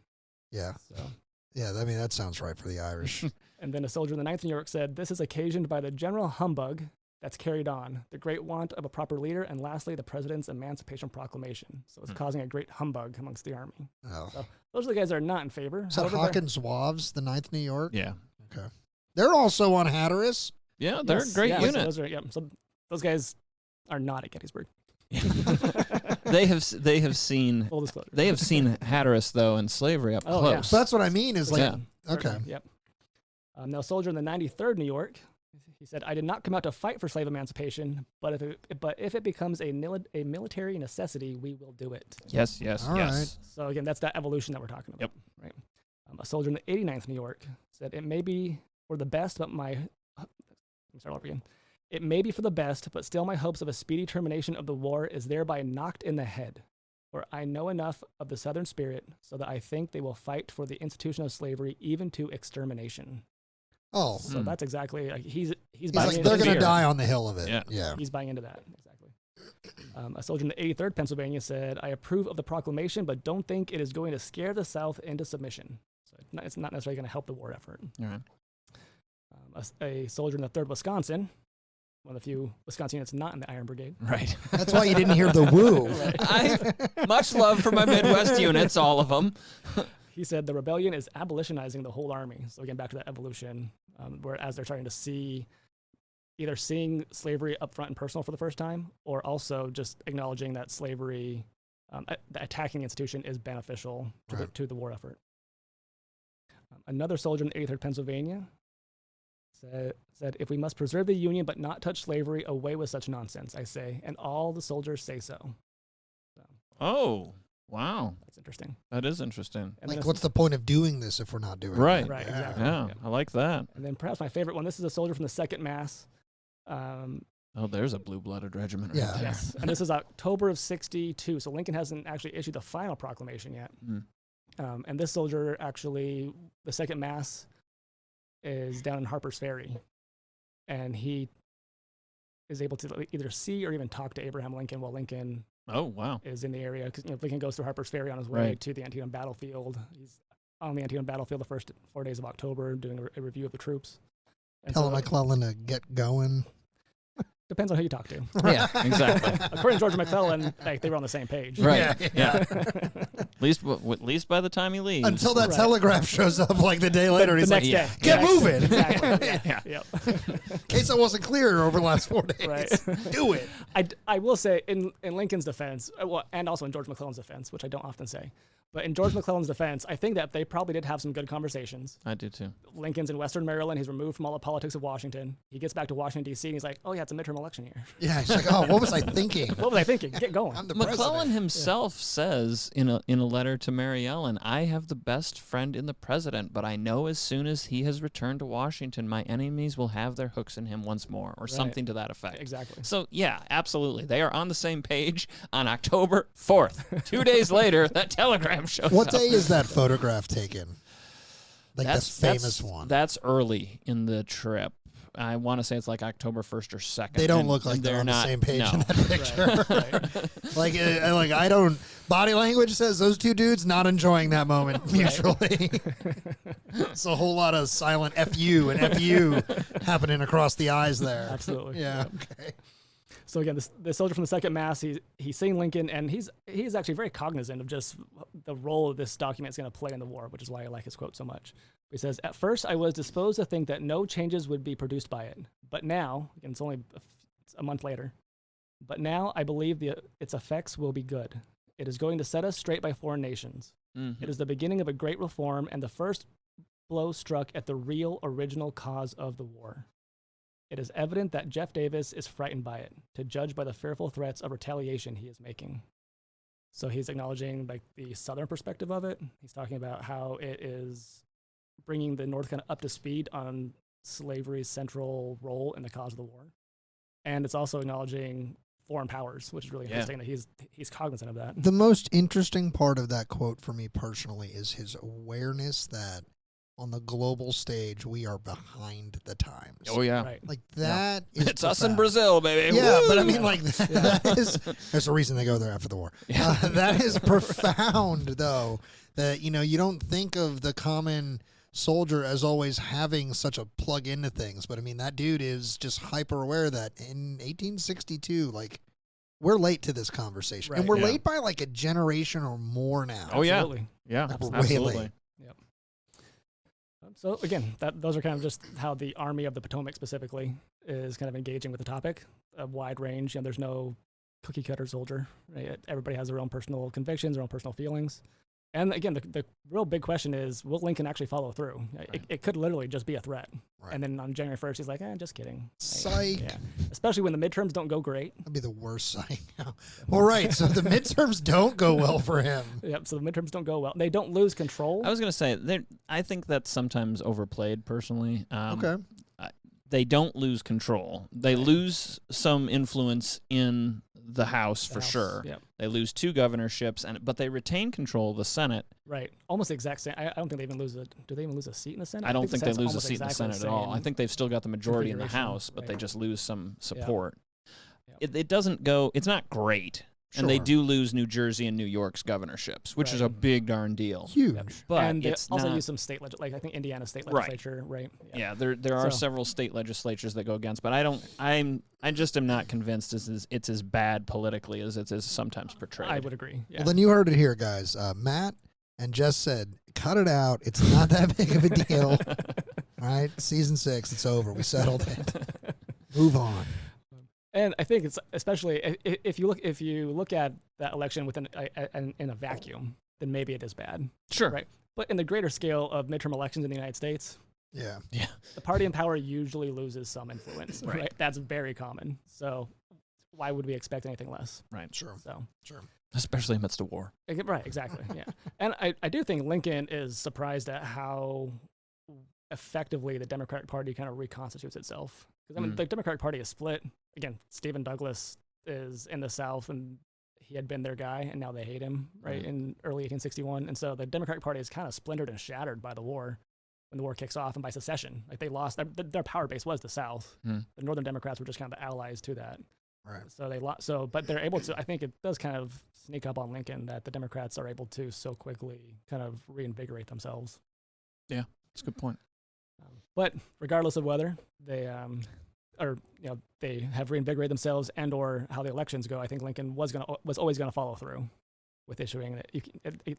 Like you said, that would be the worst psych ever to just Be the worst psych ever. yeah, to throw all this out there and then be like, just kidding, yeah. So he does issue it on January 1st of 1863. Although, like I mentioned, he does change the language. He doesn't talk about forever free. He just says henceforward free.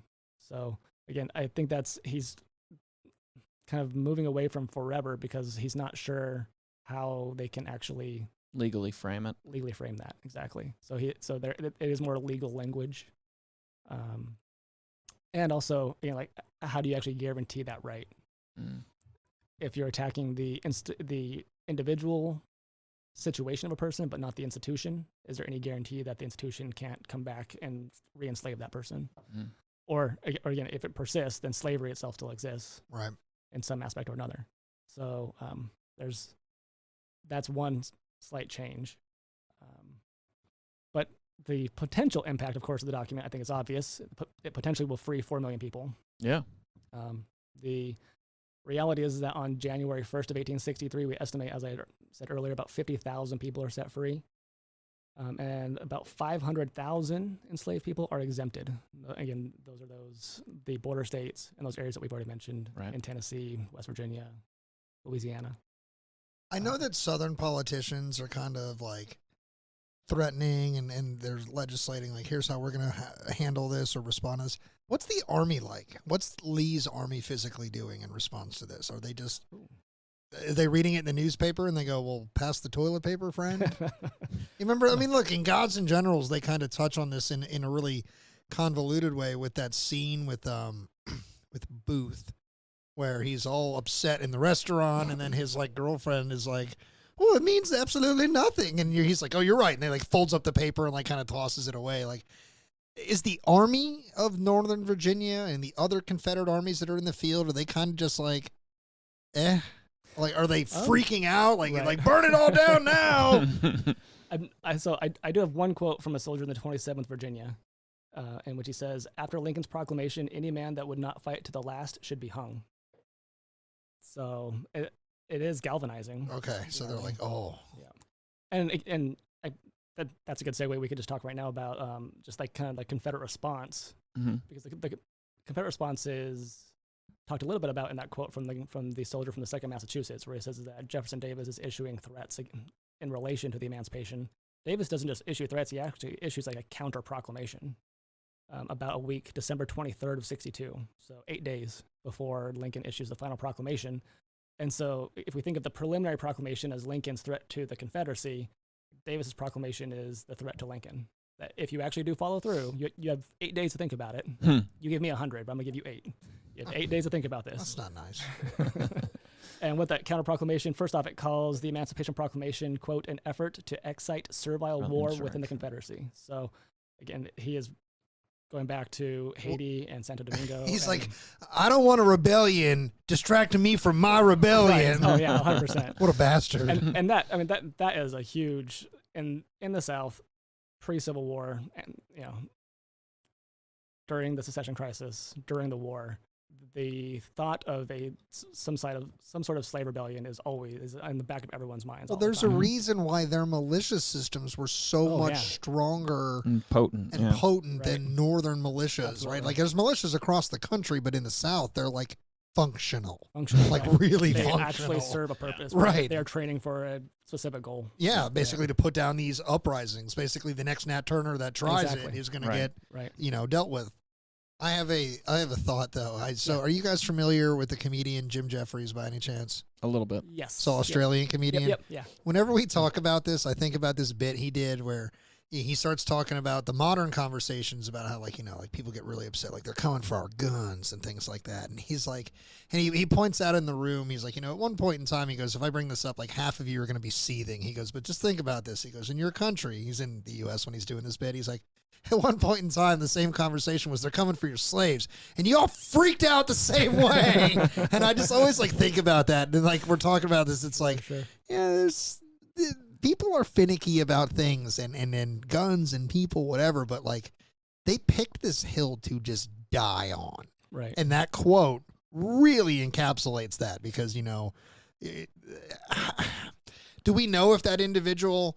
Like, obviously everybody's complicit in the institution, whether you directly own or don't, but like, what is he so galvanized about? Is he just like this staunch racist man? Is he, but like, he's there and he's talking about, he's commenting on it, and he's talking about like, it should be your death if you're not with us in this at this point now. Right. I don't know about his situation in particular, but he is in the Army of Northern Virginia, which had a much higher rate of slave ownership. About 40%, I understand. Than the Confederacy as a whole. Right. So richer state. Right. I mean, but that's a whole different episode we could do, but the importance of Virginia joining the Confederacy. I mean, there's a lot of reasons why that was a big deal. A lot to unpack there, yeah, absolutely. But so Jefferson Davis calls it an effort to excite servile war, and then he continues on. He says, quote, all Negro slaves captured in arms. So that is on purpose, right? He's not calling them black soldiers. Right. Because again, the Emancipation Proclamation, I guess we should have started with, the final proclamation includes an authorization to begin recruiting African-American troops. Right? Right, because the USCT has now become legally, like not just possible, but like do it. Right. Let's start raising these units. So yes, that roadblock was removed, right? Right. So Second Confiscation Act does allow for the beginning of raising of African American troops. Or it's the Militia Act of '62. Right. But yes, Sorry. On the same day. Yes, same day. My apologies, Jess. All good. And so we are seeing some of those units starting to come together, including some of the most famous ones. It's depicted in glory, things like that. In fact, this announcement is actually read to the troops in the film. Right. Saying, that's where they all kind of like stand in the rain and freak out. Exactly. And full discharges will be granted in the morning. Right. Yes. So that is actually this. Okay. Davis says, I don't think Davis called it a counter-proclamation. I call it a counter-proclamation. Oh, that makes sense because there's that whole scene. Fredericksburg hasn't even happened yet. Like they're about to hear about Fredericksburg.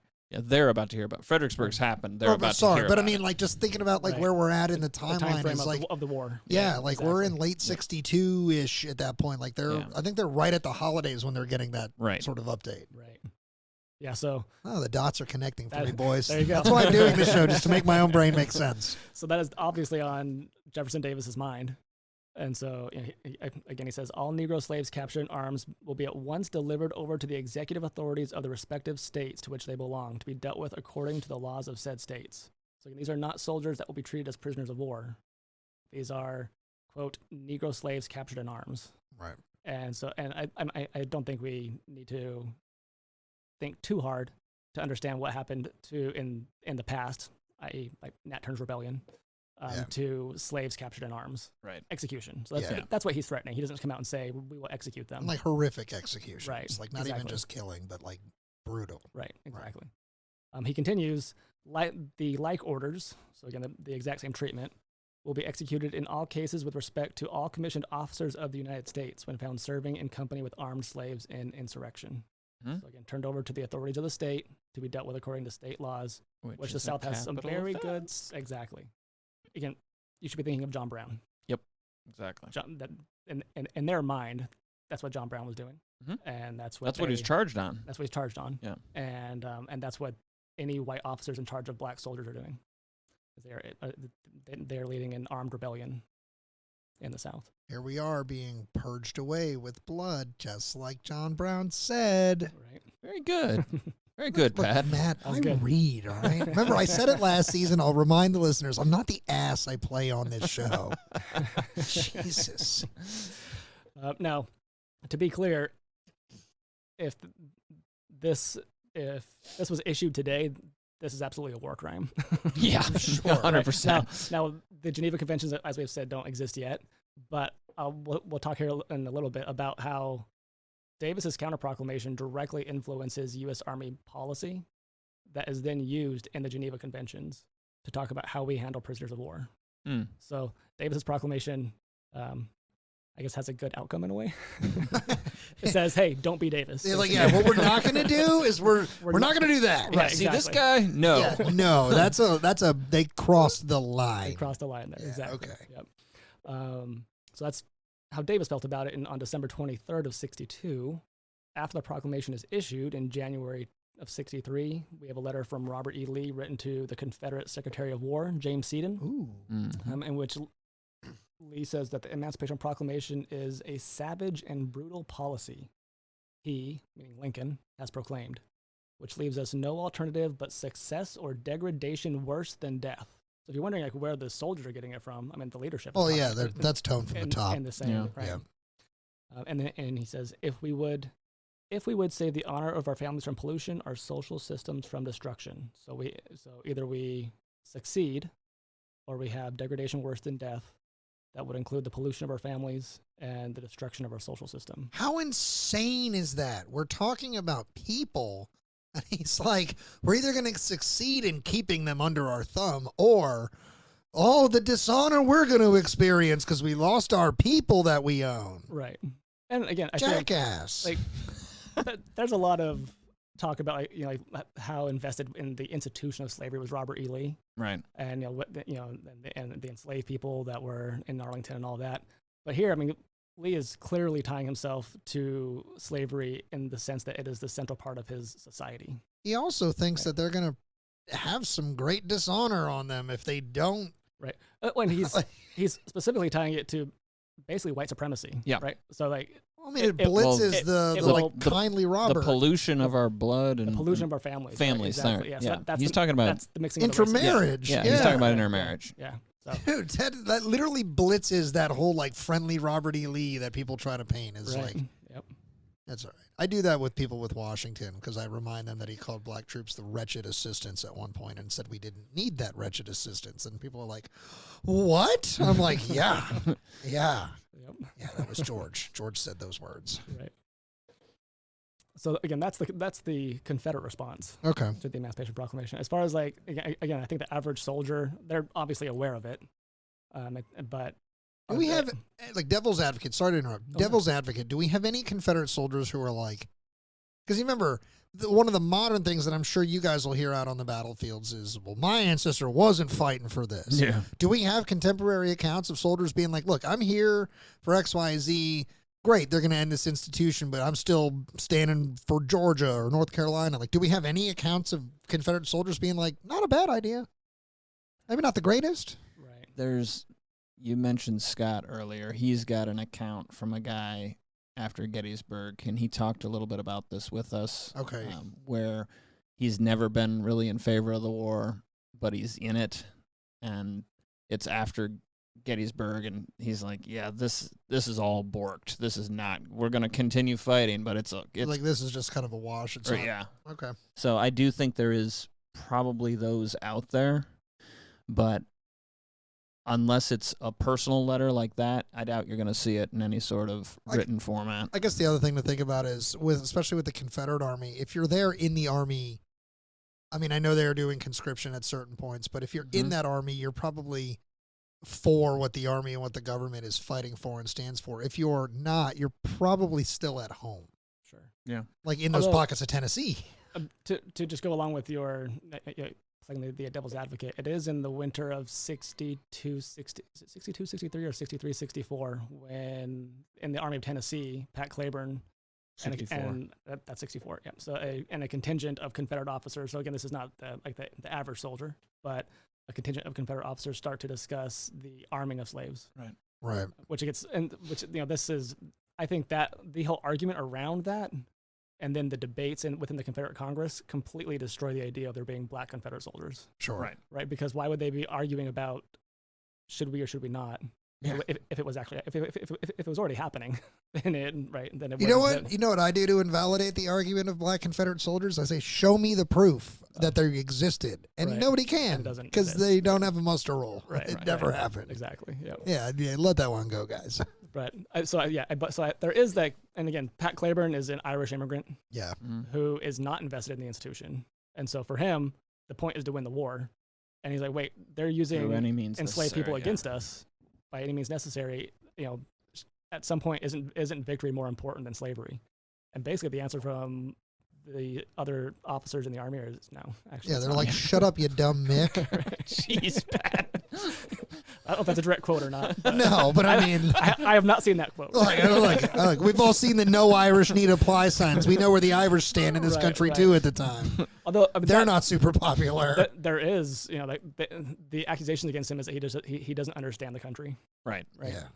As an immigrant, you're not you don't get it. Listen, I live here, born here. I don't understand the country. We appreciate you doing everything you're doing. But shut up. Yeah, shut up. Exactly. Shut up there, Patty. Right. His name, like mine, is Patrick, so it's like, I hate that. Let's just kind of just wrap up real quick, just what the Emancipation Proclamation says. Yeah. Because we've talked, obviously, frees enslaved people in states that had seceded with those exemptions, and we talked about the creation of the USCTs and Lincoln authorizing the War Department to begin recruiting African American troops. Mm-hmm. Another addition, though, that was not in the preliminary proclamation but is found in the final, and I think is really alludes to Lincoln's true genius, is that he's not just saying you're free, now go forth and do free things, but he's actually acknowledging that the humanity. I think you used that word earlier, Pat. Yeah. He's acknowledging the humanity of black Americans, and in the later part of the final proclamation, he says, I hereby enjoin upon the people so declared to be free, to abstain from all violence. So that's actually, he's trying to alleviate these concerns about a servile war. He's saying, I'm telling them not to be violent. Right. But then he doesn't end the sentence there. He says, unless in necessary self-defense, which he didn't have to add that. That is, you have the right, in fact, you have the right to be violent. Yeah, you have the right to defend yourself. Right. Exactly. Yeah. So and then he continues on. Like, we're not going to hold them responsible for defending themselves if you guys try to act a fool after I do this. Right. Yeah. Exactly. And then he continues on. I recommend to them that in all cases when allowed, they labor faithfully for reasonable wages. And so again, the right to defend yourself, and I think by default also your family. Sure. Yeah. And then also the right to make money. Yeah. I mean, those are two pretty American ideals right there. Yeah. Self-defense and provide for yourself and making a buck. Yep. But again, he talks about reasonable wages, and I think that really goes to the heart. I think for Lincoln, instead of just saying wages, but reasonable wages. Well, that's the humanity of it. That's the humanity, right? You're not going to lowball these folk. Exactly. Yeah. Right. And that really ties into Lincoln's poor upbringing, where one of his personal reasons for hating slavery was that he had seen how even white Americans were abused by the system. Right. Sure. Right. And so he saw slavery as just the pinnacle of that abuse.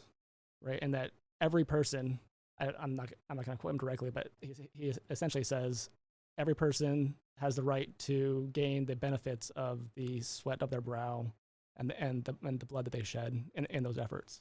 That's supposed to be what we are. Right. Like, exactly. Make something of yourself. Right. Like, do it, work hard, earn it, whatever. And honestly, that's one of the,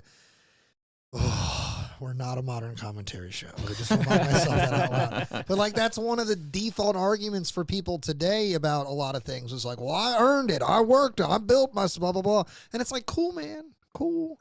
But even in this conversation, there are systems that have been created or perpetuated that don't make it easy to just do that. Right. And that's why the language of like the wages specifically is important, because it's like, look, the system is going to get them whether they're black or white at this point. So let's start to drive home some important verbiage, I guess, because again, I guess going back to that whole like Lincoln grew up poor and things like that, at least, you know, paraphrasing, at some point he probably had the thought, thank God I'm at least white in this nation. Right, Sure. exactly. Yes, yeah. There's something to be said for that.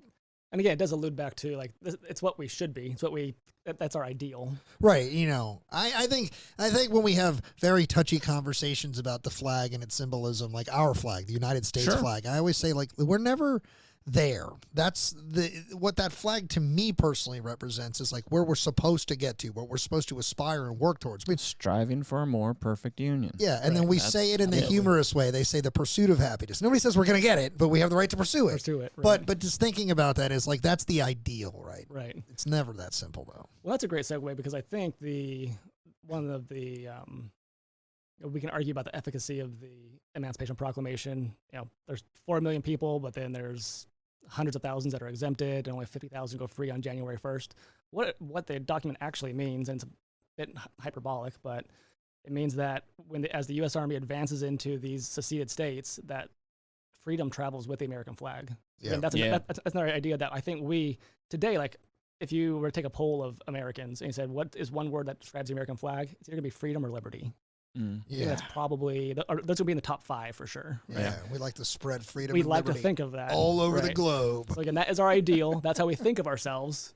But if you think about it, in 1859, if you were an enslaved person in Georgia, there were American flags in Georgia. Right. Yeah. It didn't mean freedom. Right. You could then escape, run north, get to Pennsylvania. There was American flags in Pennsylvania, but the fugitive slave laws, even though that was a quote free state, Right. Would allow you to be brought back. The fugitive slave laws, so really freedom didn't arrive until you got to Canada. So you had to leave behind the American flag to actually achieve freedom. The king's colors, it all comes back to the king. Or the queen at that point. The queen, yeah. So it's the queen's colors at that point. Which is not the narrative that we want to, that's not how we want to view ourselves, right? That's not the ideal American narrative of, oh, you have to leave America to find freedom. That we should have stayed British. Well, that might be a step far. But yeah, so again, it's kind of hyperbolic, but this idea that now, as the American flag advances, freedom travels with that flag, and again, that had not been true for any of the United States history for enslaved people. Right. And so that's a huge shift in the mentality of Americans and of Black Americans and Americans in the North. That's one of the reasons why I think Matt and I, on different levels, we approach the same concept with different speeds. I think you'll agree, Matt, different energies. But when we have laughs, like with our friend Matt Callary, who hosts a Dress in Gettysburg podcast, things like that, and we kind of lament that there's such a hyper focus on like a battle like Gettysburg and a campaign like Gettysburg. Or even us with Antietam. Well, I'm saying one of the things I default to about, like, we did this with Hardwick.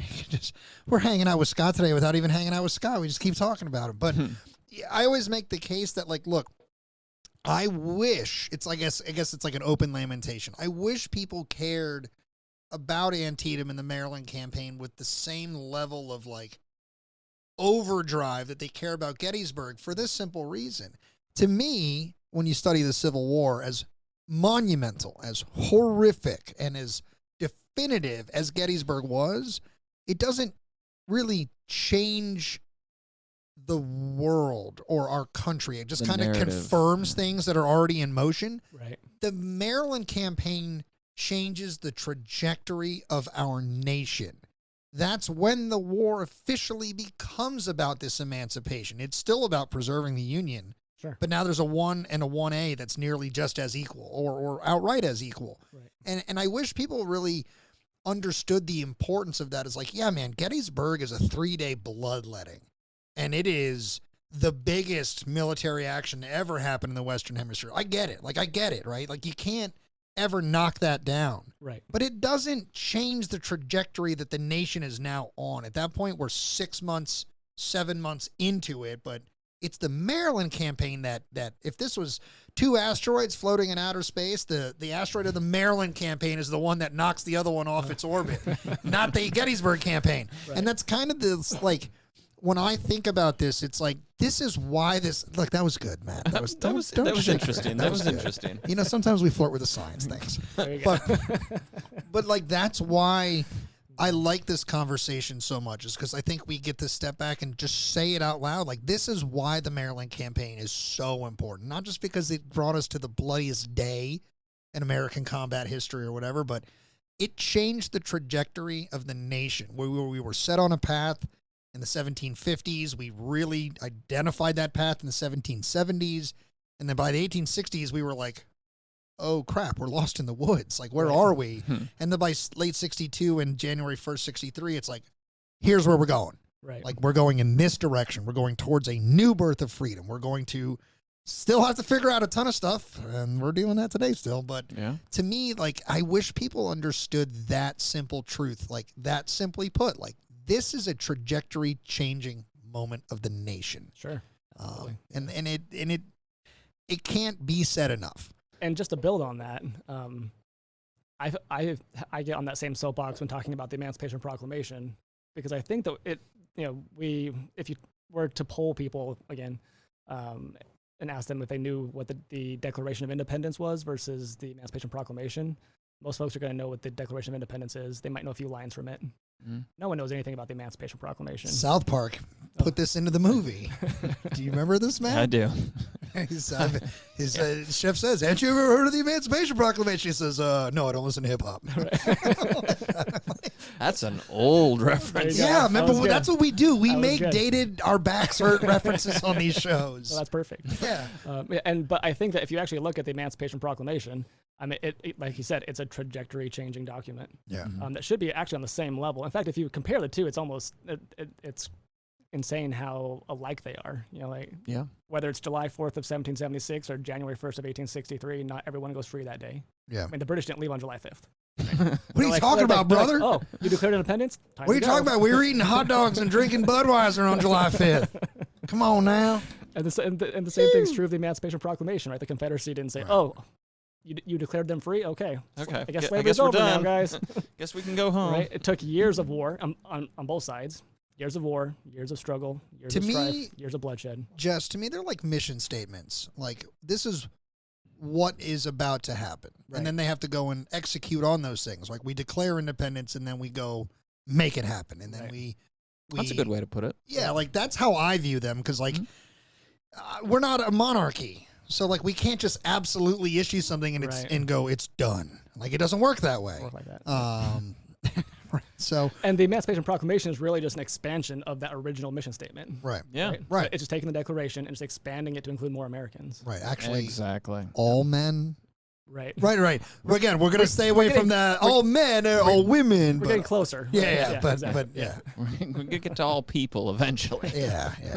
And I think also because the Declaration of Independence, when you read it, like the first part is like the flowery language of Jefferson trying to get you to buy into it, but then the second half really is what becomes the Bill of Rights, right? So there is also a lot of like legalese, if you want to call it that, in the Declaration of Independence.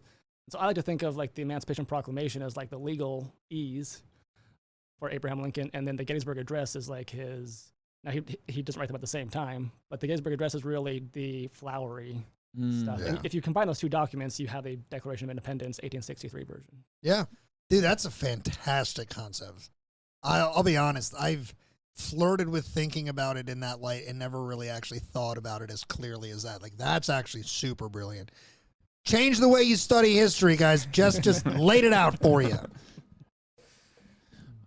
So, Jess, when it comes to this topic, how do you wrap it up? How do you discuss? I think that really hit it on the head right there for me. That would probably be a pretty good ending. Huh? Like, I'll give you this mic. Can you just drop it into the other mic so we can hear it? Yeah. So I try to like move things kind of into the modern era a little bit, which we can talk a little bit right now. Sure. Because we have talked about the Confederate response. I wish we could show our listeners this slideshow. Yeah. I've been like watching it from the side this entire time, and I'm like, damn, that's awesome. That's the way I designed it, obviously. Also, your animations are just on point, sir. Thanks. Like, you know, everybody does a slideshow here. Those are good animations. There you go. You know what you're doing.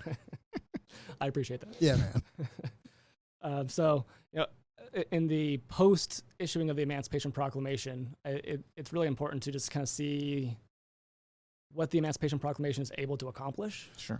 And also its shortcomings, right? Yeah. So, and I think the overall lesson of the Emancipation Proclamation is that freedom, and this has been true throughout American history, that freedom is a very slow and painful process, right?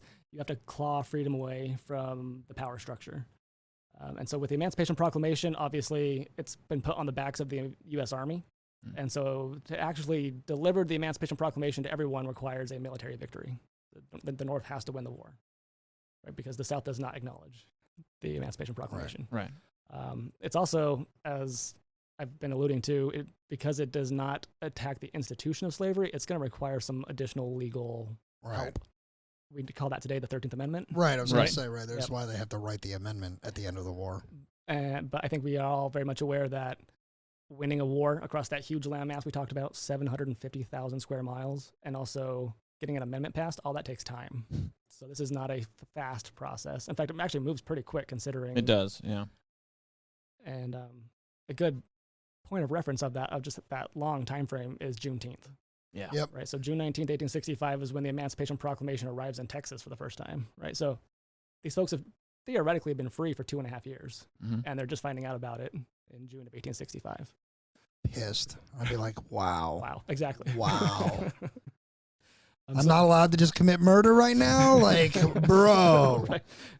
And also I have to restrain myself. Yeah. Exactly. I mean, look, in a very serious and sober sense, like what that does, though, is it always causes me to take serious pause and think about, in that 2-year period of time, the indignities, the suffering. Oh, yeah. Just the experience that people went through without even knowing that their freedom was already in motion. It might not have been theirs yet, but it was in motion. And just thinking about how sad that is like, man, I wish I could make the progress go faster. Like, that's one of the things that I wrestle with, you know, like my humanity, when I look at this in hindsight, I'm always like, there's a million things we do if we had a time machine. I would make this go so much faster. Like, I'd go back to 1776 and handle this, but it's just like thinking about the concept of like, man, we issue it in September, it becomes like fully throated in January 1st, and then in June of 65, it's still reaching people for the first time. It's like, exactly, so much time. Right. Well, it's difficult as historians because we talk about years oftentimes, and like they just fly by, right? 61, 62, 65. 1960, you know, all of a sudden you're in the civil rights movement. You're like, wait, that's 100 years. Yeah. Oh, yeah. Like, do you know how many people lived and died? Yeah. Suffering through that, right? And so, you do have to sometimes kind of pull back and recognize the humanity of time, right? And that 2.5 years of having no rights is a lifetime. It's also just crazy because, and we've said it outright in this particular episode, like it's 2024 when we're recording it, it's 2025 when you're hearing it, and these are still nationally relevant conversations. What is freedom? Who does it apply to? How long will it last? It's insane that even though this is a war quite literally being fought over these types of themes and discussions and subjects, we're still navigating it 160 years later. Yeah. Right. And we're like in some places we're, I don't say, you know, we're close to the finish line, but we're so much further ahead than we were. In other places, it's like we're barely ahead in this conversation. Right. You could change out one group of people for another group of people or other things, but it's like the theme of this, like you said it, right? They got to claw it away from the power structure. It's just crazy how we can look to one moment and be proud of all this freedom. And then I do this a lot. It's like a lamentation at work. It's like in the 18th century, we're free, man. We're breaking away from England. And it's like in my brain, I'm like, not all of us, not all of us are free in this conversation. And like, it's important to remember though. Well, no, it is. And I think that's one of like the good, sad moments of my personal journey in studying and experiencing history is like, you know, you grow up with this rosy version of it all. Mm-hmm. And then you're like, oh, we didn't take everyone with us in 76. And we didn't take everyone with us in 63 or 65. And Right. even into the 1960s, we didn't take everyone with us. And everyone's still not with us now. And it's like, Right. like that's kind of a hard. Always striving. Yeah, but I think it's important for folks to get that context. Yeah. Because if you don't have that context, then you view the current fights over freedom and who it applies to and all that. It's easy to say, well, but we've always been free since 76. We've always been free. So if you don't acknowledge that there's always been a lot of nuance, Right. and you don't understand the context of it all, then it's easier to discredit things that are going on today. Yeah. And that's what's happening. So Right. I'm really excited that we had this conversation today. I would like to revisit this as often as is possible. I think we will probably depart from this earth before this is even considered just a common conversational, Sure. part of the Civil War, right? Right. We're still struggling with, was the war about the institution of slavery? Like, we're not was. personally, but like, I know, man, like we let off with it in episode 0. That's true. We did. Like 1,000 episodes ago. But no, in seriousness, it's like, I wish people could see what we are seeing clearly and discussing so clearly right now. And I'm grateful that you, Matt, myself, you, Jess, we get the opportunity to do frontline interpretation, and we might not change 100,000 minds or open 100,000 hearts, but maybe 1 or 2 a summer. Right. And that goes a really long way. Sure. Absolutely. So I'm proud of that, but it is just something I kind of openly am like, man, it's like, this is so clear. Why are we still confused and struggling with this? Right. How did you come, I guess, before, because what I want to wind down with is our listeners just a little bit about you, just so they can kind of know who you are and things like that. But And that was my fault, Jess. I jumped right into no. the topic, All good, and I all do good. apologize. dude, Matt is business. That's ready to go. If you go back and you listen to the show, you'll hear there's a circus version of our show, which I lead, and then there's like corporate business Matt. And that's what we got today. But like when we all come to these subjects as younger folk, we're not necessarily coming here because it's like, well, I know there's this incredibly dark and really complex topic here. Right. How did you find this subject through the sea of a million subjects you can find throughout the American Civil War? Ooh, that is a great question. And I asked that for this reason. I don't know you personally. Today is the first time I've ever met you, but I've known Matt for a long time. I met him through reenacting and things like that. And in the reenacting community, one of the safe places people go to get away from this subject is the nuance of material culture. What jean cloth, what buttons, what weapons, blah, blah, blah. Right. So like that's an Stitch example. count. Right. That's an example of like one of those sub topics that you can pull out of the sea of this story. So how did you, in engaging with this story over your lifetime, find that this was one of the stories that's like, I don't want to speak for you, but like, you come to it and you're like, I got to work on this. I got to study it. I got to tell it. I got to help people understand it. Right. How did you get there? So I think my story, I don't know if you've read Apostles of Disunion by Charles Dew. Yep, absolutely. Great book. Great book. Highly recommend it. I love his first, I think it's in his introduction, he talks about how he just gives a perspective of himself and says, I'm from the South. I was raised in a very lost cause culture. And I actually wanted to, I don't know if he's, I might be putting my own personal narrative into this a little bit. I wanted to justify my personal convictions by understanding what Southerners were thinking in 1860 and 1861. And in doing so, I completely changed how I thought about what caused the war. Right. And now his investigation involved the secession commissioners and just their role and what they were saying, which, again, they were being very explicit that the war was caused by slavery. Likewise, now I'm not from the South, quote unquote. I'm from Arizona. But I was definitely raised in a household in which the Confederacy was more on a pedestal, I guess would be a nice way to put it. The Southwest like weirdly adopted the Confederacy after the war. Are cowboy films to blame for that? That might be like, I mean, like the outlaw Josie Wales, right? Well, yeah, but like not a joke. Like in almost every Western ever, it's always like Confederales that are out west. West, right? Absolutely. And almost always federal veterans of the war are generally the bad guys. Right. It's like the cavalry shows up and they're the boo. Not in my house. I do think that if you look at immigration lines, that people tend to immigrate along the same at the same latitude, right? Mm. And so, yeah, like folks that were in Pennsylvania wind up in Illinois, Mm-hmm. and then eventually wind up in Washington. And again, this is not 100% true, but certainly for my family, like my third time's great-grandfather was in Texas. He was in the 17th Texas Infantry. He was a Confederate soldier. He was captured at Port Hudson during the Red River Campaign. Now, I also have a third great-grandfather on a different side who was a Union soldier, but that was never talked about. I actually found that out and told my dad about that. Nice. Like, do you know? Not only are we related to a Union soldier, but he's actually buried in the town next to our town. I've never been to his grave. How'd your family react to that news? So, I think it was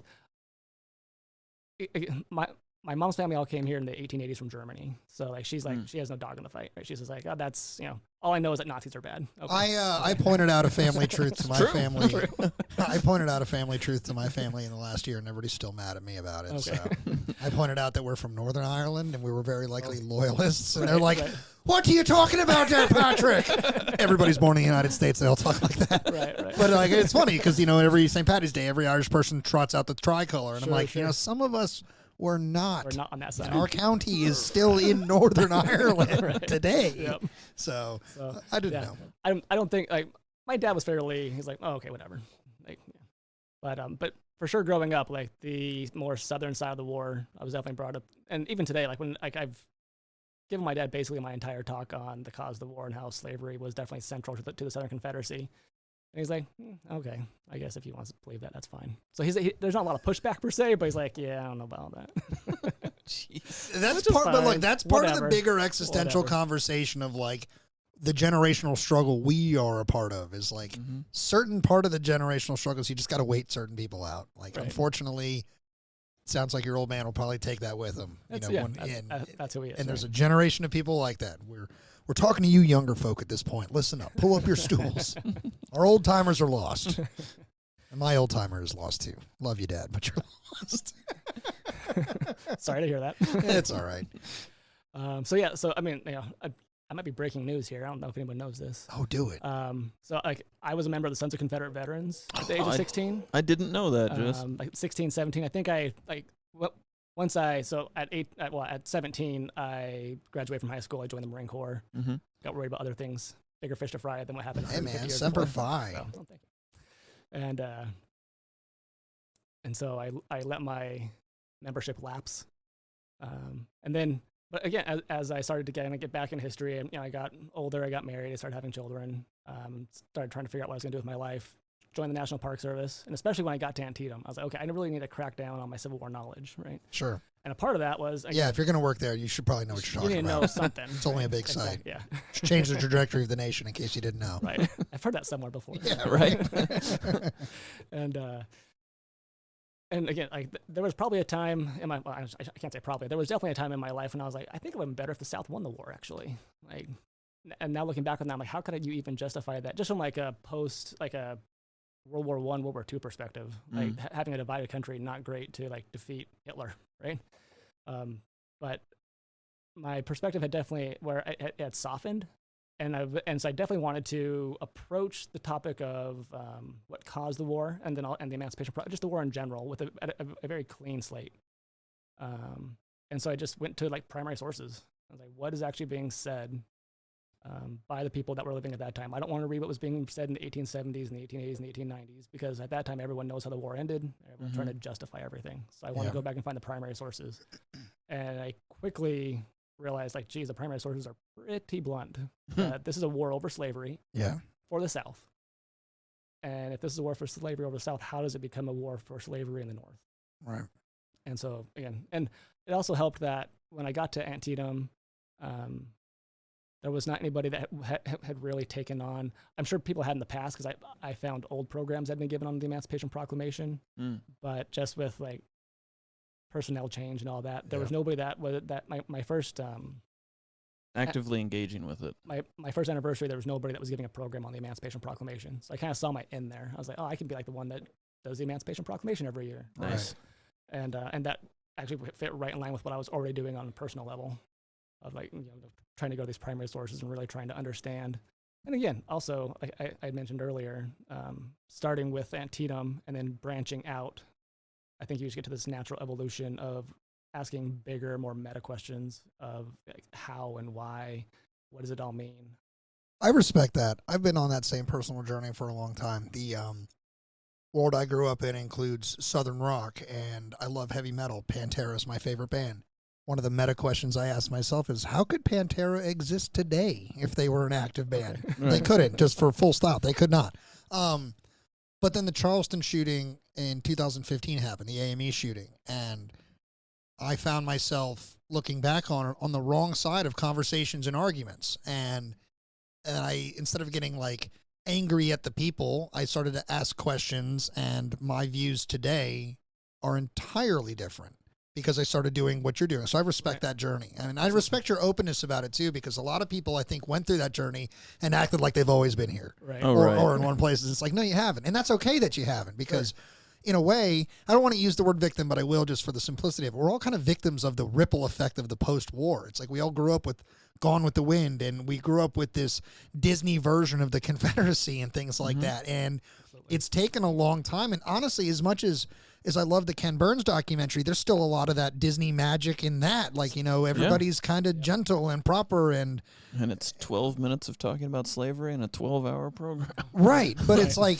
so I just respect, man. I respect that journey, and I can relate to that on a very personal level. What it comes down to is just, being intellectually honest, right? At the end of the day, I'm not calling anyone dishonest, but there is a certain amount of You just got to be real with it. Right, And like, that's a exactly. hard thing to do. I'm also grateful because it allows me to understand other people. And I think that's maybe what you're getting to is like, Right. you understand your family, you understand your community, you understand people that visit you on these grounds and things like that. Sure. Right. Oh yeah. Unlike Matt, I who's was there. from the great north, who's like, he just looks down on everybody that's not from the mitten. He's like, oh, you're not perfect like us in the north on the lakes. Never said that. Never I know, implied I that. know. And my people were all in Kentucky during the war. Oh, Oh, Kentucky, there you the go. Okay. border state of border states, Yeah. the most. And it was in southern Kentucky, too. Matthew. the last state to join the Confederacy, right? That's right. 130 years later. After the war. Yeah, after the war. Yeah. 100 That's a Dr. Tom Clemens quote, I'm pretty sure. Yeah. Yeah. Definitely seated after the war. Yeah. They're like, wait, 13th Amendment? Never mind, where's the Nah. Yeah. So where'd you go to school, man? Like, how'd you get into? Was it just I grew up in Arizona and I fell in love with the Civil War, or was it like a path to get in there? Because I feel like out there you'd be, cowboys and Indians a Right. lot more, because you got Tombstone, you got the famous stuff of Oh, the yeah. Old West happens all around you. I grew out up like there. 2 hours from Tombstone, yeah. No, so I've, since like about 5th grade, I had a really good 5th grade teacher who, she herself was passionate. Now, again, I go home and visit. My parents are both teachers, so my 5th grade teacher is also my mom's best friend. Okay. Oh, right on. And so when I go home and visit, and her passion is definitely on the southern side. Which, Sure. again, Sure. as I didn't even realize that growing up, right? Like that, I wasn't like, oh, I think this is not historically accurate. You're being biased here. Right? I was like, oh, this is awesome. Yeah. Yeah. And like everyone loves an underdog story, and like that's so like when That's it's very American. when it's sold to you in that respect. And that's part of that winning the Right. peace theme that Matt talks about. If you go Exactly. back through the history of our Right. show, Matt very succinctly says, the Union won the war, the Confederacy won the peace. And Exactly. that's emblematic of the Confederacy winning the peace. Right. Yep. So Poor us. We started a war and lost it. right. And yeah, exactly. And So I wanted to pause there because I wanted to listen to everybody in Alabama's heads explode. What? South Carolina. Yeah, South Carolina's real. They're also like, South Carolina's mad that I didn't mention them first. They're like, Right. we started the war. Everybody followed. so yeah. So I had so to her credit, she got me interested in it. That's cool. And again, so that was always just kind of, it was something that I was always interested in on a personal level as a hobby, right? But it wasn't until coming to Antietam when my journey on the Park Service began out at Zion National Park in southern Utah. Oh, cool. And so that, of course, there's no Civil War history there. Oh, it's a site I want to go to nonetheless. It's beautiful. It's awesome. I highly recommend it. A big shout out to all the Zion people out there. Yeah. But my goal, when I got with the Park Service, my goal was to get to a battlefield. And I didn't necessarily think I was going to get Antietam. I think I got extremely lucky to get to Antietam. Were you kind of like overwhelmed when that news came to you? You're like, I'm going to a major league site. It was pretty awesome, yeah. So That's cool. I also had to pick up my wife and my 2-month-old, my 2-year-old, and my 4-year-old, and drive across the country. So I had I had to justify it, right? Like, What was that like? This is not like just any battle. This is the most important part of the show, as somebody who also has young children and has driven home from Disney with them. Yep. What was that cross-country trip for you like? It was a journey. You're not gray. I'm shocked that you still have color in your hair and beard. Right. I actually lucked out. Because we needed one person drove in the minivan and one person drove the U-Haul.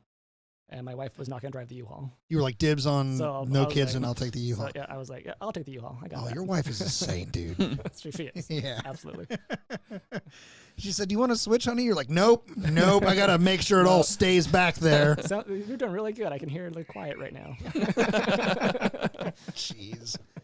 Oh, my goodness. So how do people engage with your work continuously? Like, obviously, the conversation here continues past the History Things podcast. It started before the History Things podcast. Where do people engage with you about this subject, other subjects that you like to talk about with history? Like, do you do social media? Is it just you got to come and see me at a certain site? Like, how does that work? I don't have an answer to that. Well, are you? I guess this is a topic that you're continuously researching, working on. Right. Are we gonna get maybe a? Are you booking? Are you writing a book? Oh, okay. You I was should. trying, Jess. I thought about it. You should. Yeah, I thought about it. You know, Matt's written 1,000 books. I have not written 1,000 books. 1,000. Matt writes very good books. He does. I've read thank a you, couple Jess. of them. Coming from you, that means a lot. I read like the first 6 pages of them. I signed his, and that's all. I read Matt's books. Like, to be very clear, Matt is a very talented writer. He is, yes. 100%. I wish Matt would take more time off from writing and sleep, just because nobody grinds harder than Matt Borders does. Like, I don't know about that. If you think you grind harder than Matt Borders, you don't. You're full of it. But and so whenever you want, Jess, you're absolutely invited back on this show to continue our chat here or to pick up another one. Okay. And just because if Matt, as the ambassador as Matt was for this episode, bringing you in here, he might not have told you that you are allowed to talk about something other than what you do professionally. So like, that's if you're like, you're like, I don't have a history blog, but I've got a WWF Golden Era wrestling blog. Like, you can come talk about that. You can come talk about how crappy the New York Giants are, whatever you want. Whatever's your thing, you are allowed back on the show to talk about. That's awesome. Who do you root for in sports? Are you a sports guy? I am a Packers fan in football. And that comes from, as I mentioned, my mother's family came over from Germany in the 1880s, and they settled in the Chicago area. The Bears. Which is the Bears. I understand that. Yeah. The Bears. But her family is both in like southern Wisconsin and northern Illinois. You come by it honestly then. And so, let's just say in that family, you're not allowed to be like, I root for both teams. That's not an option. Well, no, you can't. Like, you can't do that. They're division rivals. I had to pick one. Yeah. So, dude, as a New York Giants fan, I got up close and personal with the short story here with the ferocity of the Green Bay Packer fan in the year 2008, right after the Giants had dispatched them in the NFC Championship game. I remember that. So I'm with some friends. We're staying in Chicago. I'm sure you do remember this.